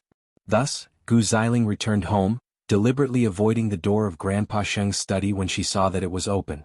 If Grandpa Sheng were to ask about the child again in the future, how would she answer? Was there anything she could think of? Of course, Gu Xiling's brain was not thinking of all those messy ideas yet. Still, she would try anything when she was desperate. Mu Qiqi and Feng Shanshan were still paying attention to the matter of the red-dressed female corpse. Still, the matter was very complicated now because it involved many people. Still, from Mu Qiqi's point of view, no matter what previous cases there were, they should solve this one as soon as possible before following up. Since it was not a serial murder, they should investigate one by one. Mu Qiqi could not help feeling bitter when she thought of the old couple that day. Although the girl was older than her, she was in the prime of her life. That was why Muchichi wanted to be involved and contribute to solving the case.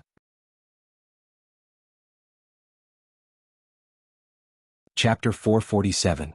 Ever since she met the transfer student from the police academy, Lu Chanshan had been visiting Lin Mu, and more often. Sometimes she would buy him snacks, other times she would buy him toys that boys liked, and would often show up in front of the guards.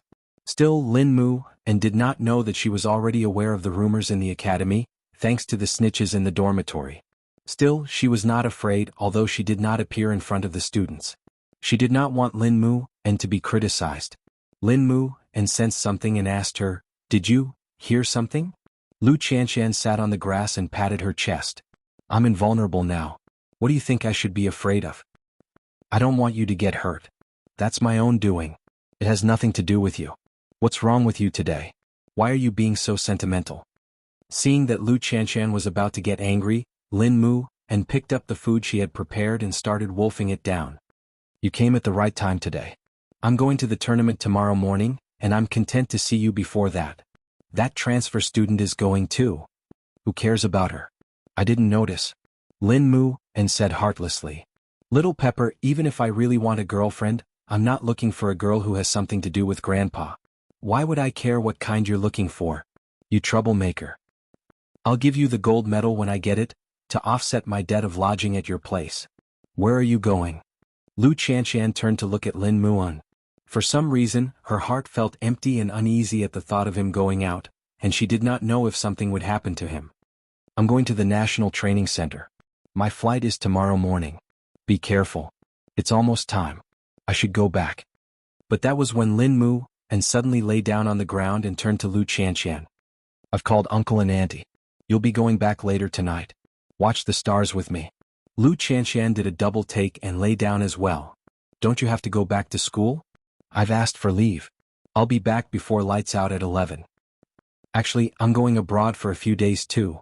Lu Chanshan smiled. "That's why I thought of coming to feed you." Lin Mu, and reached out and flicked Lu Chanshan's forehead hard. Lu Chanshan reflexively grabbed his hand. Both of them were stunned at the same time. Lu Chanshan quickly shook his hand off. "You scumbag, you're taking advantage of me again. I wish I could spend the rest of my life like this. To lie down and watch the stars in peace and warmth?" He was afraid that it would be difficult to have such an opportunity in the future. The next day Lin Mu, and the other school representatives boarded a plane and left. It was also the same day that Papa Lu suffered a heart attack and was in critical condition in the hospital. Lu Chanshan and her mother were frightened, but they did not know who to ask for help. Now Lu Chanshan was waiting for Lu Chanshan to take over the company, but with her current ability she could not do it alone. Lu Chanshan was at a loss. She wanted to call Lin Mu in, but Lin Mu, and was in a match, so she hesitated and held back. So she called Muchichi. After settling the matter with Duan Xiao, and she only had Muchichi and Lin Mu, and as friends. When Muchichi heard about Lu Chanshan's condition, she rushed to the hospital. But when she reached the hospital, Papa Lu had already died. Lu Chanshan went to shake his body as if she had gone mad. But it was useless. Muchichi quickly hugged her and comforted her. "Chanshan, Chichi, you don't know. Papa was fine this morning. He even praised the breakfast I made." Lu Chanshan sat on the floor in grief and cried uncontrollably. "I'm unfilial. I let Papa die in shame. As a daughter, I didn't repay him for raising me. Papa." Muchichi knew the pain of bereavement. Wasn't her mother lying motionless on the hospital bed? "Chanshan, you have to pull yourself together now. You still have to support your mother. She has lost her husband and support. She is the one who is most worried, don't you know?" Lu Chanshan looked at her mother and knelt to her, reaching out to hug her. "Mommy?" Mama Lu hugged Lu Chanshan, and both mother and daughter sobbed loudly in the resuscitation room. Muchichi did not stop them. She knew that grief was a basic human right. If she did not let them cry in peace, there would be no place to vent the pain in their hearts. Things happened suddenly. But Papa Lu's funeral and the aftermath had to be dealt with. He had left in a hurry and did not even leave any last words. He loved his daughter so much. Muchichi followed Lu Chanshan back to Lu Mansion and kept her company. Meanwhile, Papa Lu's secretary kept calling her, asking how he was doing. There were still a lot of things in the company waiting to be dealt with. "My father is gone. Let the vice president take charge of everything in the company." Papa Lu's secretary was quiet at that, and only said to Lu Chanshan after a long while, My condolences, young lady. Look after the company. Don't let anyone cause trouble when my father is not around. Don't worry, young lady, Lu Qianshan said mechanically. Then she leaned on Mu Qiqi. Qiqi, do you know? I really hate myself for not cherishing every bit of time I had with him. Until now, I haven't been able to take a good photo with Dad. I haven't been able to go out with him. I always make him angry. Mu Qiqi hugged Lu Qianshan tightly, but she felt that her arms were not strong enough. Although she did not know if she was doing the right thing, she still sent Lin Mu a message. Uncle Lu has passed away. Qianshan needs you. Lin Mu and promptly jumped off the training ground when he read the message and quickly booked a flight home. Lin Mu, and the competition is coming up. What are you doing? Coach, I'm not competing. My family has passed away. The coach understood his feelings at once. If you leave now, you would be automatically eliminated from the individual competition. Lin Mu, and it's such a good chance. With your ability, coach, I would regret not being able to see my family for the rest of my life. The coach paused but eventually let him go. You have to think it through. If you give up this time, you won't be allowed to compete in the future. Lin Mu and left casually and booked the next flight home.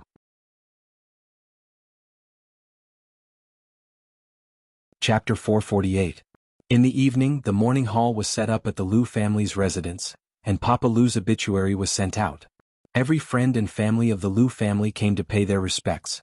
Mu Qiqi stood beside Lu Qianshan, watching as she stood beside the morning hall in a black dress and bowed to the guests with Mama Lu. Soon, Xing Xiao arrived at the Lu family's residence, and it was only then that they offered incense to Papa Lu. Thank you, Crown Prince. Lu Qianshan bowed to Xing Xiao in thanks. Just tell me if you need anything. Thank you. Mu Qiqi's eyes reddened when she saw Lu Qianshan's incessant tears. It was the second time Qianshan had gone through such a huge change. Xing Xiao saw that his little one's eyes were reddening, so he put an arm around her waist and led her out of the morning hall for a breath of fresh air. Soon Lin Mu and arrived at the Lu family's residence. Qiqi, Crown Prince. Qianshan is inside. She looks very haggard. Mu Qiqi told Lin Mu on. Moreover, Auntie Lu told me in the afternoon that the uncles of the Lu family are eyeing Lu Holdings covetously. There is no man in the Lu family now. I asked you to come back because I hope that you can help Qianshan. Do you really want to be friends for the rest of your lives? At that, Lin Mu and took off his coat with the colors on it and threw it on the floor. As long as Qianshan needs me, I will definitely be her support. Lin Mu and said without hesitation. On the way back, his heart was in turmoil and he couldn't calm down. His heart ached at the thought that his little Pepper had lost her father, and he could not breathe. Mu Qiqi did not say much and simply let him in to help. After all, Mu Qiqi had a feeling that Qianshan would tell Lin Mu, and something she might not tell her. Lin Mu and nodded and entered the morning hall. His tears almost fell the moment his eyes met Lu Qianshan's. Lu Qianshan walked towards Lin Mu, and in disbelief. Why are you back? Brat, why didn't you tell me about something so important? Lin Mu and said, grabbing her hand.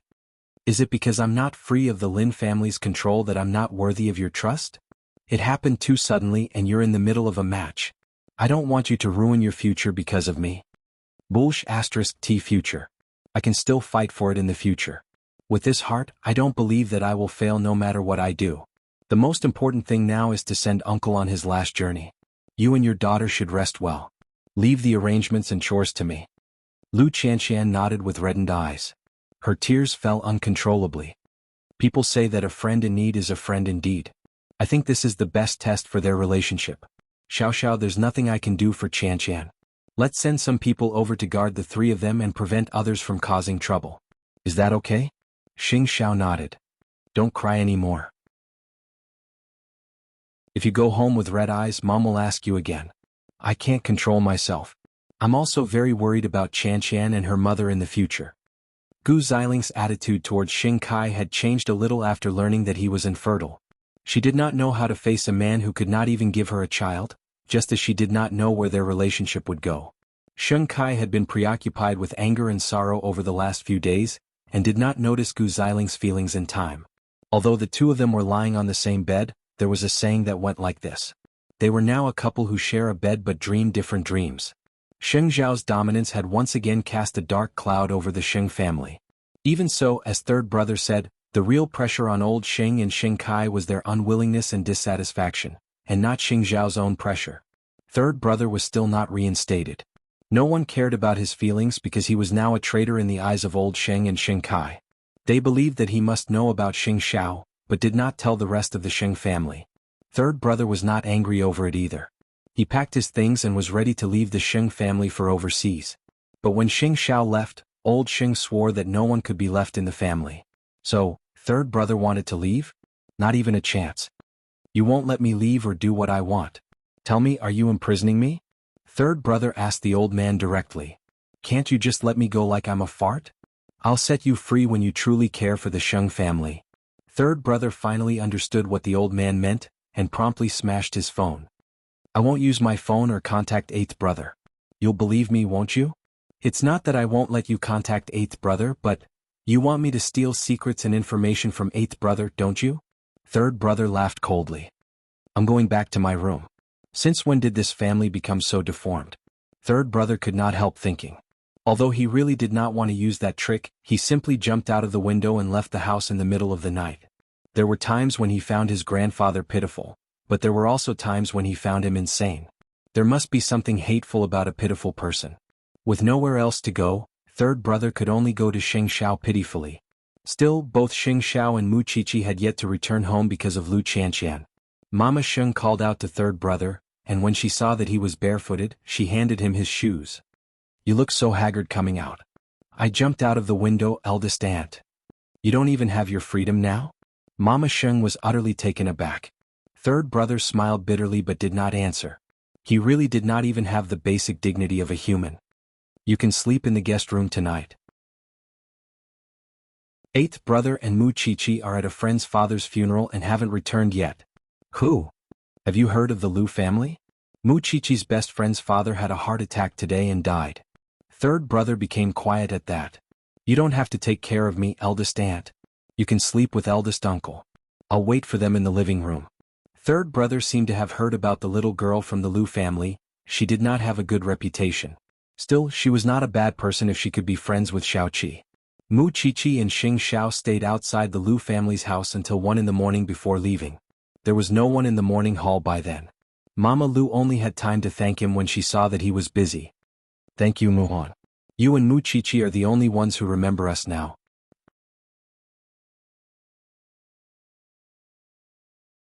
Chapter 449. I'm fine. Lu Qianqian said. Then auntie, why don't you go and rest first? Then you can come down and take Qianqian's place. Is that okay?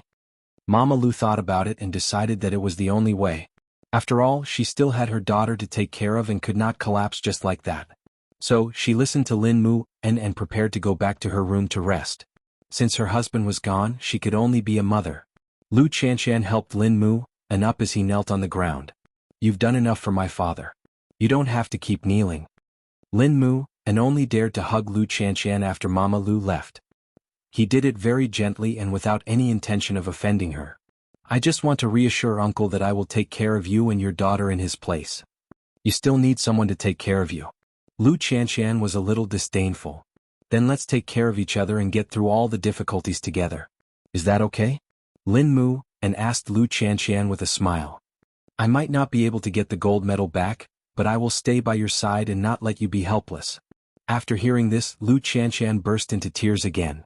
I won't let myself collapse even if it's to protect you and my mother. After hearing her words, Lin Mu, and sat down and patted his shoulder. Lean on it. It's very reliable. You can sleep for a while. Lu Qianqian leaned on him and closed her eyes. Although she still wanted to cry, she felt a lot better with Lin Mu and around. Since they had no one to rely on, they could only rely on each other for warmth. It was already 2 in the morning when Mu Qiqi and Lin Sanjiu reached home. When they entered the living room, they saw third brother watching TV on the sofa and thought that they had come to the wrong house. You're finally back. I'm here to stay. Chased out by the Sheng family? Xing Xiao smiled. I jumped off the building and ran away. Third brother shrugged. Because I think everyone in the family is crazy. Second brother is crazy and so is grandpa. I can't stand living under your shadow every day. So I ran away. I can let you stay, but you have to work to pay off the debt. Sure. Be your bodyguard or something. With your skills? It was not that Xing Xiao despised him, but Su Che could beat him to his knees with one hand. However, staying here is not a long-term solution. You have to find your own way out. After all, the old man will not allow you to stay here. I'm going to sleep. That was something third brother knew better than anyone else. Still, he felt sad when he thought about it. Everyone wanted to escape the old man's control, but who else in the large Xing family would have the wisdom and the heart to do so apart from eighth brother? Xing Kai? He himself was trapped in the fog and could not get out. The next morning, Mu Qiqi took a detour to visit Lu Chanshan before going to school, and found that Lu Chanshan's complexion was much better with Lin Mu An's help. In the end, she did not make the wrong decision. I've brought you breakfast. Chanshan, if you need any help from me and Xiao Xiao, just let us know. Don't force yourself at this time. Lu Chanshan looked at the bodyguards outside the morning hall and smiled at Mu Qiqi. We have received your kindness, Crown Prince. Don't worry, I will not give up. Hurry up and go to class. I will call you if I need anything. In fact, these bodyguards were there to prevent Lu Chanshan's uncles and Grandpa Lin from causing trouble. How could Grandpa Lin bear it when he heard that his grandson was busy in someone else's morning hall? Arranging these bodyguards was just a precautionary measure. Tell me the time of Uncle Lu's burial when you are done. Then Xiao Xiao and I will send him off for the last time. All right. Lu Chanshan nodded. Go in. After Lu Chanshan went in, Lin Mu and chased after her. Xiao Qi, thank you for telling me about this. Otherwise I would have regretted it. You don't understand. What kind of feelings do you have for Chanshan? Mu Qiqi asked him anxiously. I don't have time to figure it out now. I only know that I can't bear to see her cry. I just want to be by her side and do something for her. Mu Qiqi smiled and shook her head. At least you have some manliness. With that, Mu Qiqi left. That was when Lin Mu and noticed a white car parked by the roadside. Grandpa Lin rolled down the window and exchanged glances with his grandson. But Lin Mu and pretended not to see it. He simply told the bodyguards, keep a close watch. Don't let anyone cause trouble. Grandpa Lin was certainly not so low as to cause trouble in someone else's morning hall. But Lin Mu and was a grandson of the Lin family. How could he not be angry when he was buried in someone else's morning hall? Since the pillar of the Lu family had fallen and the other forces of the Lu family were stirring, it was more important to take the chance to force Lu Chanshan and her daughter abroad. Lin Mu and only calmed down when he saw the white car leaving. But he knew that his grandfather would not give up so easily. He would put in some effort somewhere. The Lu family was in a mess now. There were opportunities everywhere. He would be more careful to protect little Pepper and her daughter. Even so, Lu Chanshan was not a toy to be bullied. She would fight back. Moreover, although she had no experience in managing a company, she had been training for a long time to be a successor. Not anyone could knock her down. There were some people who were good when you met them. For example, Mu Qiqi met Xing Xiao. And there were some people you had to meet and experience the ups and downs of life together, holding each other's hands tightly. For example, Lu Chanshan met Lin Mu Un. When Grandpa Lin returned home, he immediately sent someone to contact the uncles of the Lu family to figure out what was at stake. He would lend a hand to the person who was most likely to be in power. But the condition was that that person must cooperate with him and drive Lu Chanshan and her daughter abroad, never to return. However, would his plan really succeed?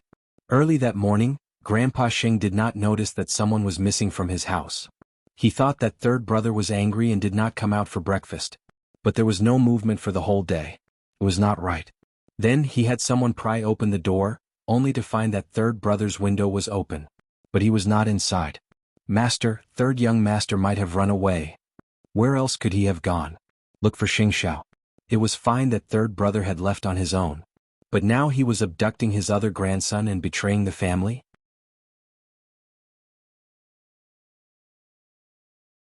Chapter 450. It was the first time in half a year that old Xing was so angry that he wanted to go to Xing Xiao's house, because he believed that Xing Xiao had instigated third brother to leave the family. He was aware of Xing Xiao's goal, to have the Xing family with her and have no family. Therefore he brought along the butler and 4 bodyguards and went to the courtyard together. The house was heavily guarded because the Xing family had strengthened their sentries. Even so, the sentries could not stop the old man since he was not going to the Xing family this time. All they could do was make a call to someone in the house. Papa Xing was drawing blueprints at home while third brother was causing trouble beside him. They had been chatting happily when Papa Xing suddenly received the call, and turned to third brother. Your grandfather is here. Third brother's face fell. Papa Xing sighed at that and said quietly, I'll have the guard send him away if you don't want to see him.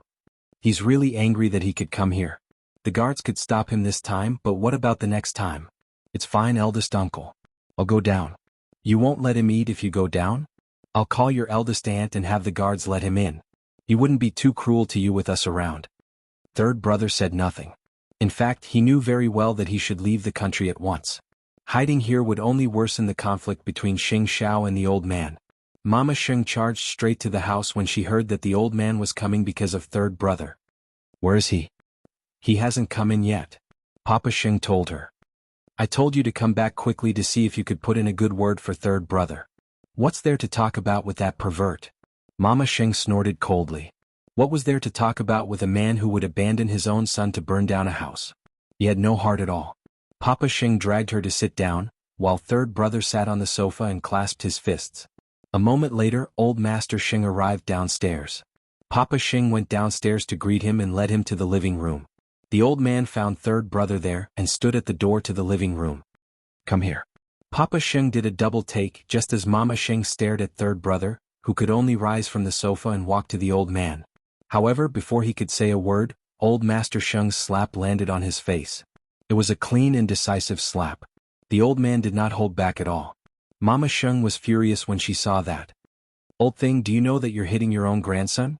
I'm teaching my grandson a lesson. It's not up to outsiders to interrupt.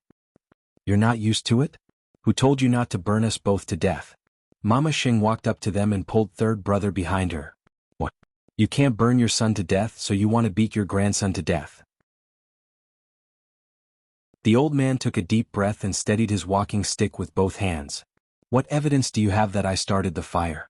There's only a few of you, why are you still pretending to be a big shot? Mama Xing's heart ached when she saw third brother's red and swollen face. Whose son was not precious?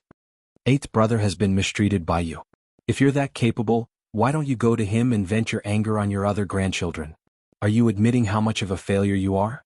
Old Xing did not want to say anything else to Mama Xing, nor did he care about those who betrayed his family.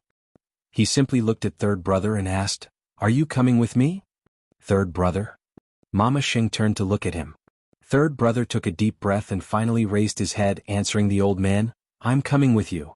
Third brother, you have to stay here. Eldest aunt would definitely protect you. Not even eighth brother could help you if you go back to the Xing family. Eldest aunt, I want to solve my own problems on my own. I don't want to drag others down. Old Xing laughed coldly.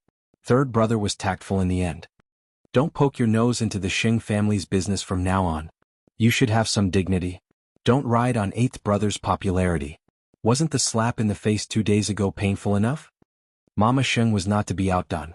Old Xing gestured for third brother to leave first, before turning to his son.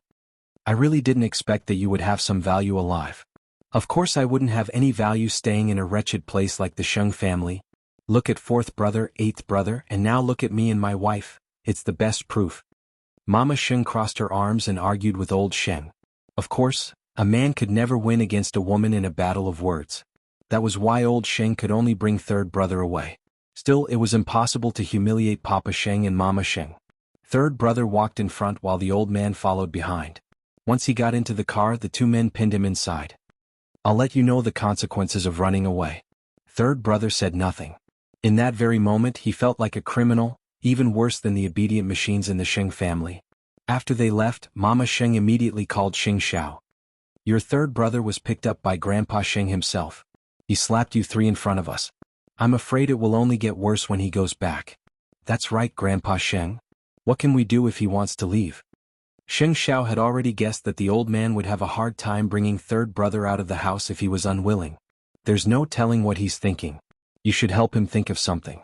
The old man is becoming more and more perverted by the day. Xing Xiao hung up and tapped the table with his fingers. Third brother would probably suffer a lot when he got home. Still, no one could help him if he was not determined to leave the Xing family. Third brother would certainly have his reservations. He did not have Xing Zhao's wisdom and could not let his parents enjoy their old age. Moreover, whenever he remembered that Papa Xing was almost burned to death for rebelling against the old man, he felt that he could not take the risk. If there was one way to save him now, it was marriage. Perhaps becoming a live-in son-in-law was not a bad idea. After third brother was escorted back to the Xing family, he was locked in his room, and the windows of his room were completely sealed. It's time to arrange a marriage for you. Otherwise, you would never know where your heart should be used. Stay in your room for the next few days and reflect on yourself. Sheng Kai heard that third brother was locked in his room when he got home. He found it unbelievable that the old man would do something so extreme, and so went to third brother's room.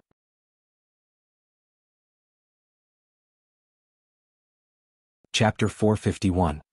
He doesn't let me work, doesn't let me go out, suspects me, and even wants to use me to steal eighth brother's secrets. Second brother, you're really lucky. I'm just a prisoner to that old man.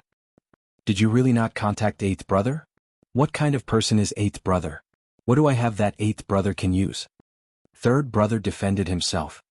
Then I'll go to grandfather and plead for you. No need. I just have to lie here and wait for my wedding. Third brother could not help giving up on himself, because he had to plan for his parents. Grandfather's change started when eighth brother left the Sheng family. Don't you hate him?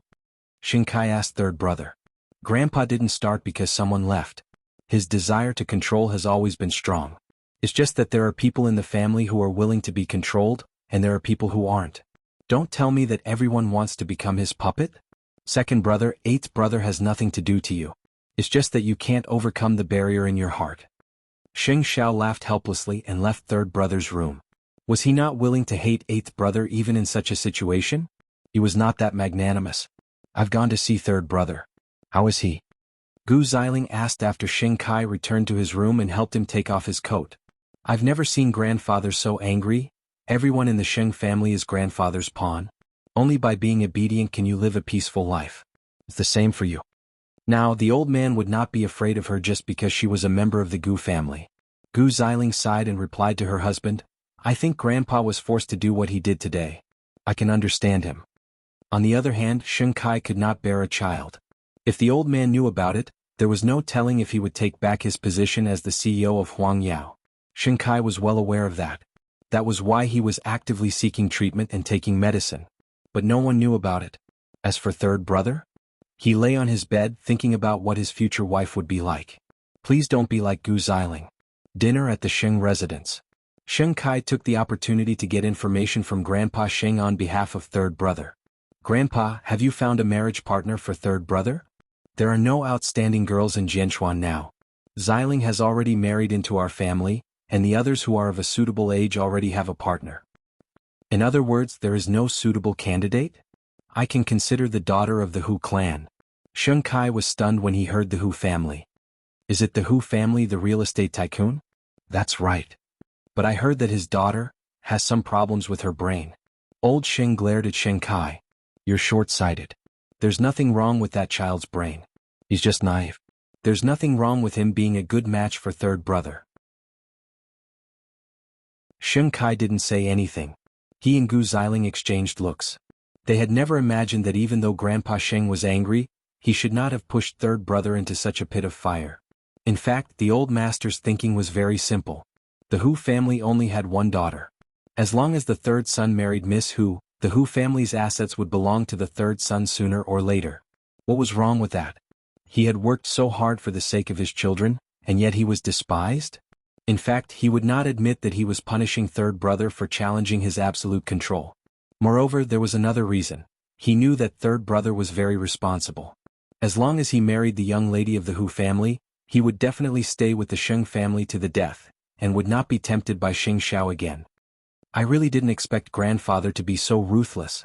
Sheng Kai waited until he returned to his room to discuss the matter with Gu Xiling. Actually, the young lady of the Hu family isn't born stupid. She had a car accident 2 years ago and her brain was damaged. She hasn't recovered even now. Even so, third brother wouldn't want a young lady of the Hu family with his qualities. Gu Xiling shook her head emotionally. That's not something we can decide. It's up to third brother. What was there to ask? Who would want to marry a fool? The old master's move was truly ruthless.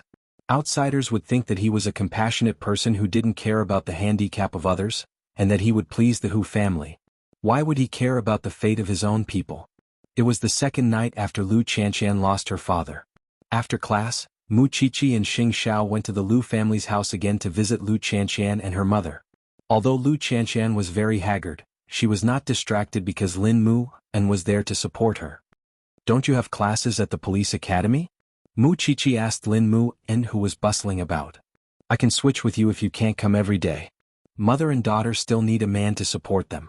It's a sense of security that women can't give. Lin Mu, and answered Mu Chichi looking at Lu Qianqian. It's fine. The competition was originally planned to last 4 days, but I'm giving up and applying for leave from the academy. I can only be at ease when my little Pepper gets through her toughest time.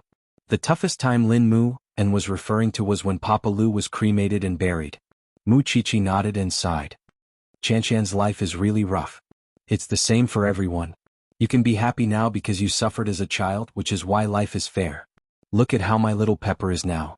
She must have had too much when she was young and didn't know how to cherish it, which is why the heavens are punishing her. Stay by her side. Thank you for the bodyguards, Crown Prince. They are the greatest help we could get. He remembered old Lin's visit yesterday. At least he did not have to be afraid with these helpers. But I think the uncles of the Lu family would not be able to hold back. What do you plan to do? What can I do? I'm an outsider. Lin Mu, and smiled bitterly. Lu Holdings is my little Pepper's safeguard. I'm afraid someone would want to take it over, and if my grandfather were to help them now, I don't even dare to imagine the consequences. Regarding this, Xiao Xiao will get someone to collect information in time. This is probably the only thing we can do for Qianqian. It's late. Go in and keep her company. Mu Chichi said and went to Xing Zhao's side. Lin Mu, and waved them off, but found Lu Qianqian asleep on the sofa with her father's photo when he entered the house. Unable to bear it, Lin Mu, and carried Lu Qianqian to her room and put her on the bed. Lu Qianqian's face was still streaked with tears.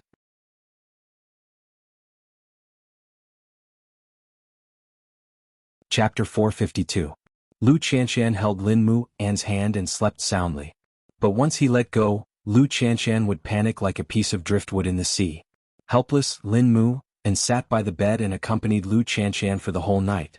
The next morning Lin Mu, and walked out of Lu Qianqian's room and was caught by Mama Lu. Mama Lu looked a little surprised. You were in Qianqian's room last night?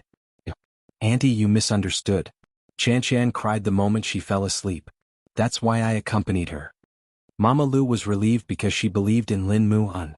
The dark circles around the child's eyes were clearly caused by staying up late. This child loved Qianqian from the bottom of his heart. Then go and rest. All right, but Auntie, has the time for Uncle's cremation been decided? Mama Lu's eyes reddened as she replied, choking, It's the day after tomorrow. He's already gone, so there's no point in showing off anymore. It's not like he can see any of this. Uncle is in heaven. You will definitely bless you and your daughter. Mama Lu forced a smile and was about to reply when her phone rang. It was Papa Lu's phone. Mama Lu hung up without a second thought, but Lin Mu, and could not help reminding her, Auntie, there are some things that an outsider like me shouldn't say. That said, you and Qianqian are now a widow and a daughter without anyone to rely on. If anyone from Lu Holdings approaches you to discuss contracts or sign anything, you must be careful not to be tricked. It's Qianqian's youngest uncle.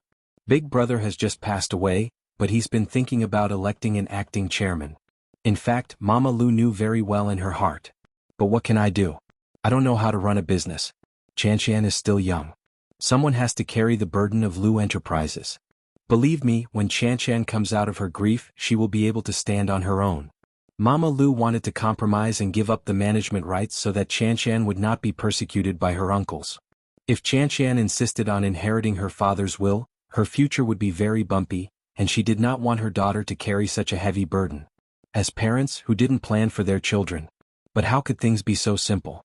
If they handed over the management rights, they would definitely be driven out of the country. Meanwhile, Mu Chichi received news from the professor that there had been significant progress in the case of the last red-dressed female corpse. The neighbor of the murdered girl was a major suspect. She was a 25-year-old married woman called Sun Yun. Because her husband thought that she was not beautiful enough, he would always compare her with the little neighbor next door. This woman had wanted to kill the girl a long time ago. The last time she made up her mind was because she saw the murder of the woman in red in the mountains. That was why she wanted to imitate it. She was very smart. It could be seen from the fact that it was a copycat crime. That night at dinner, the girl's house received wave after wave of customers because she was doing business. As long as they were familiar with the town, they would come to her house for a meal or a drink. Sun Yun also came to buy things and added, something to the girl's water. When she came to shop, she told her acquaintances that she was going to pick up her son from school. Therefore, combining the time of the girl's death, Tsin-yun seemed to have a perfect alibi. In fact, Tsin-yun did not go out at all.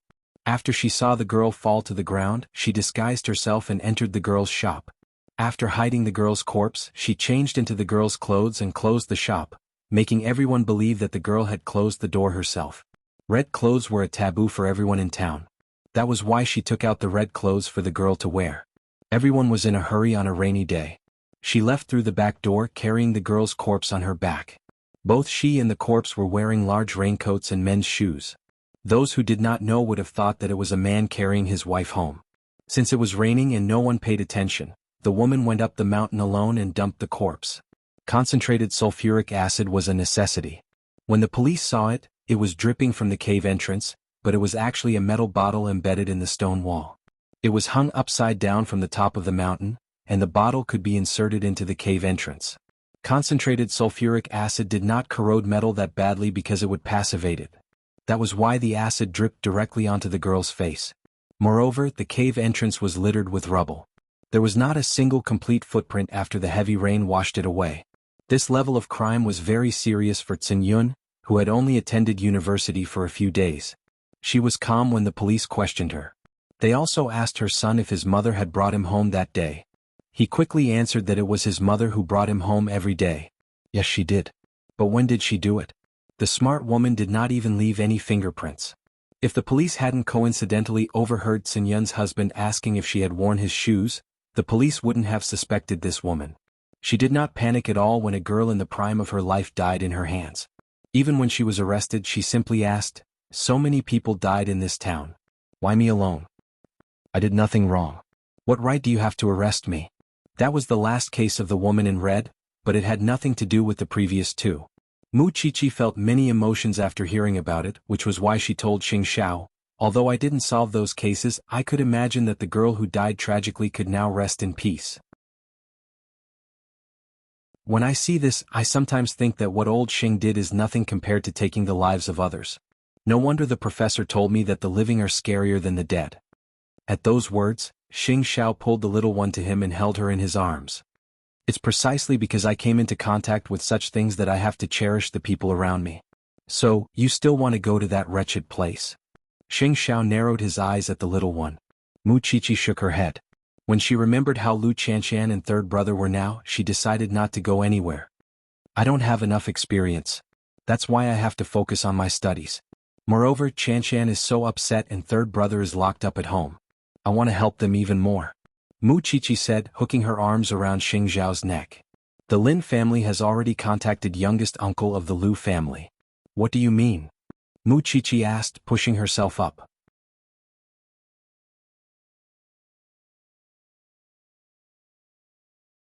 Chapter 453. If that's the case, I believe that Qianqian and Lin Mu, and would be able to solve it easily. Where does your confidence come from? Xing Xiao shook his head speechlessly. Can't you see? Lin Mu, and is so determined towards Qianqian. As long as Lin Mu, and is by her side, she would not lose her motivation. Put away your naive thoughts and do something practical for them. Xing Xiao slapped Mu Chichi on the head. Such as? If Lu Qianqian can't handle things on her own, no one can help her. She and her mother would have to give way, but we could increase her bargaining power when they talk about the deal. You are Mayor Shin's niece and the wife of Zhongting's CEO. Not many people would dare to mess with you now. Promise me something or cause trouble and I will deal with it for you. You're trying to teach me to do bad things again. Am I right? Mu Chichi couldn't help rolling her eyes. This man was always instigating others to do bad things. Are you going to do it or not? Of course. As soon as she said that, Xing Xiao picked her up and walked to the bedroom. What are you doing? Mu Chichi cried out. I'm doing what you said. Mu Chichi was speechless. Third brother had been locked up in a dark room for days. Even his meals were given to him by the butler. Third brother did not even step out of his room. He didn't really care now. He just wanted to know who he was going to marry. But strangely, old Xing lifted the lock on third brother and allowed him to have dinner in the dining room. Third brother did not ask why. He only knew that he was very hungry and wanted to fill his stomach as soon as possible. He didn't need to know whose guests were there today. Sheng Kai looked at third brother worriedly. Third brother assumed that he was being locked up to attract their sympathy. He would never know that his father-in-law had come to meet his son-in-law. After dinner, when Chief Hu left, Kai told third brother the truth. Do you remember the people who had dinner with you tonight? I didn't. What does it have to do with me? The man with the golden glasses is a real estate tycoon. His daughter is 24 years old. Understood. Why didn't he bring his daughter? Is it because I'm too ugly or is it something else? Third brother knew very well that he was engaged. This president whose daughter had her head damaged 2 years ago. Now she only has the intelligence of an 11-year-old. Third brother didn't know whether to laugh or cry at that. It turns out that I don't even deserve a normal woman. Third bro, Kai looked worriedly at third brother, but did not know how to comfort him. Grandfather had really gone overboard this time, but who in the Sheng family would dare to say anything? I'll marry him. Shouldn't I be thanking the gods as long as I don't lose my limbs? Third brother laughed, though there were tears in his eyes. Although Kai could not bear it, he advised third brother, you can still find the girl you like after you get married. As long as it doesn't involve divorce, the old man won't ask. Since I'm married, I will fulfill my duty as a husband. Whether she's deaf or mute, I will take care of her until the end since she's my wife. With that, third brother returned to his room. It turned out that the price of a full meal was so high. Meanwhile, the Hu family was very satisfied with third brother. After returning home, President Hu kept praising third brother to his current wife and daughter, saying that he was handsome and talented. Xiao Ran would definitely not be mistreated if she marries him. Don't you think so, Xiao Ran? Hu Ran was sitting on the floor playing with her princess doll. Although she was 24 years old, she really had the intelligence of an 11 or 12-year-old, and completely did not understand what her father and stepmother were talking about. So, you only know how to smile. I just hope that third young master won't bully Xiao Ran. That way, I won't disappoint her mother's spirit in heaven. Oh, you're thinking too much. Look at the young lady of the Gu family marrying him. She's living a happy and peaceful life. Isn't that great? Hu Ran's stepmother consoled her husband. The problem is that your daughter is a fool. Papa Hu said nothing else. It was obvious that he was very satisfied with the marriage. As for Hu Ran's stepmother, although she felt that Hu Ran was lucky, the Sheng family was a ruthless place. How could Hu Ran live a good life if she married them? Late at night, Hu Ran was sent back to her room by a servant and coaxed to sleep. It was only after the servant left that Hu Ran opened her eyes again. But her eyes were definitely not as innocent as they were in the living room just now. She promptly got up and went to the computer to search for information about third brother. She was quite satisfied with his appearance when she saw his picture on the computer. This was the husband she was about to marry. If third brother dared to bully her, she would play dumb forever so that he would never be able to lift his head again. On the other hand, if third brother was a good person, she would tell her husband that she was not really stupid, and that she had to pretend to be like this to protect herself. After all, her stepmother was the one who plotted the car accident 2 years ago. If she did not play dumb, she would not have lived until now. As a matter of fact, third brother's situation was not much different from hers. Who knew? What if it was a marriage that sounded ridiculous to the outside world turned out to be a match made in heaven? Now the two families were just short of making it public. After confirming the time for Papa Lu's cremation, the other members of the Lu family arrived at Lu Mansion, intending to discuss with Mama Lu about the arrangements for Lu Holdings. Mama Lu did not want Lu Chanshan to get involved in adult matters, and so had Lin Mu and accompany her upstairs to rest. Papa Lu had passed away without leaving a will. In other words, Mama Lu was now the biggest shareholder of Lu Holdings. The other members of the Lu family thought that she did not know how to run a company, and so suggested to find a client and elect an acting chairman. Mama Lu sat on the sofa and listened for a long time. Eventually she said flatly, "My husband is still in the funeral parlor. He has not been buried and I am not in the mood to talk about such things. Your brother is not in peace and you don't have to rush to fight for power. Lu Holdings is here and not going anywhere. Eldest sister-in-law, we are just worried about Lu Holdings operations. Eldest brother's matter needs to be attended to, and the company needs to continue running. You are drowning in grief and Chanshan is still young and naive. We hope that there is someone in this family who can share your burdens." How is this sharing? They are clearly here to force my mommy. Every single one of them is a respectable person. My father has just passed away, and they are already trying to get a piece of the pie. They are worse than animals. Lin Mu and held Lu Chanshan back and advised her, they are not doing this for their own benefit. They want to protect you and your mother. Blah. Who would protect me when I'm perfectly fine?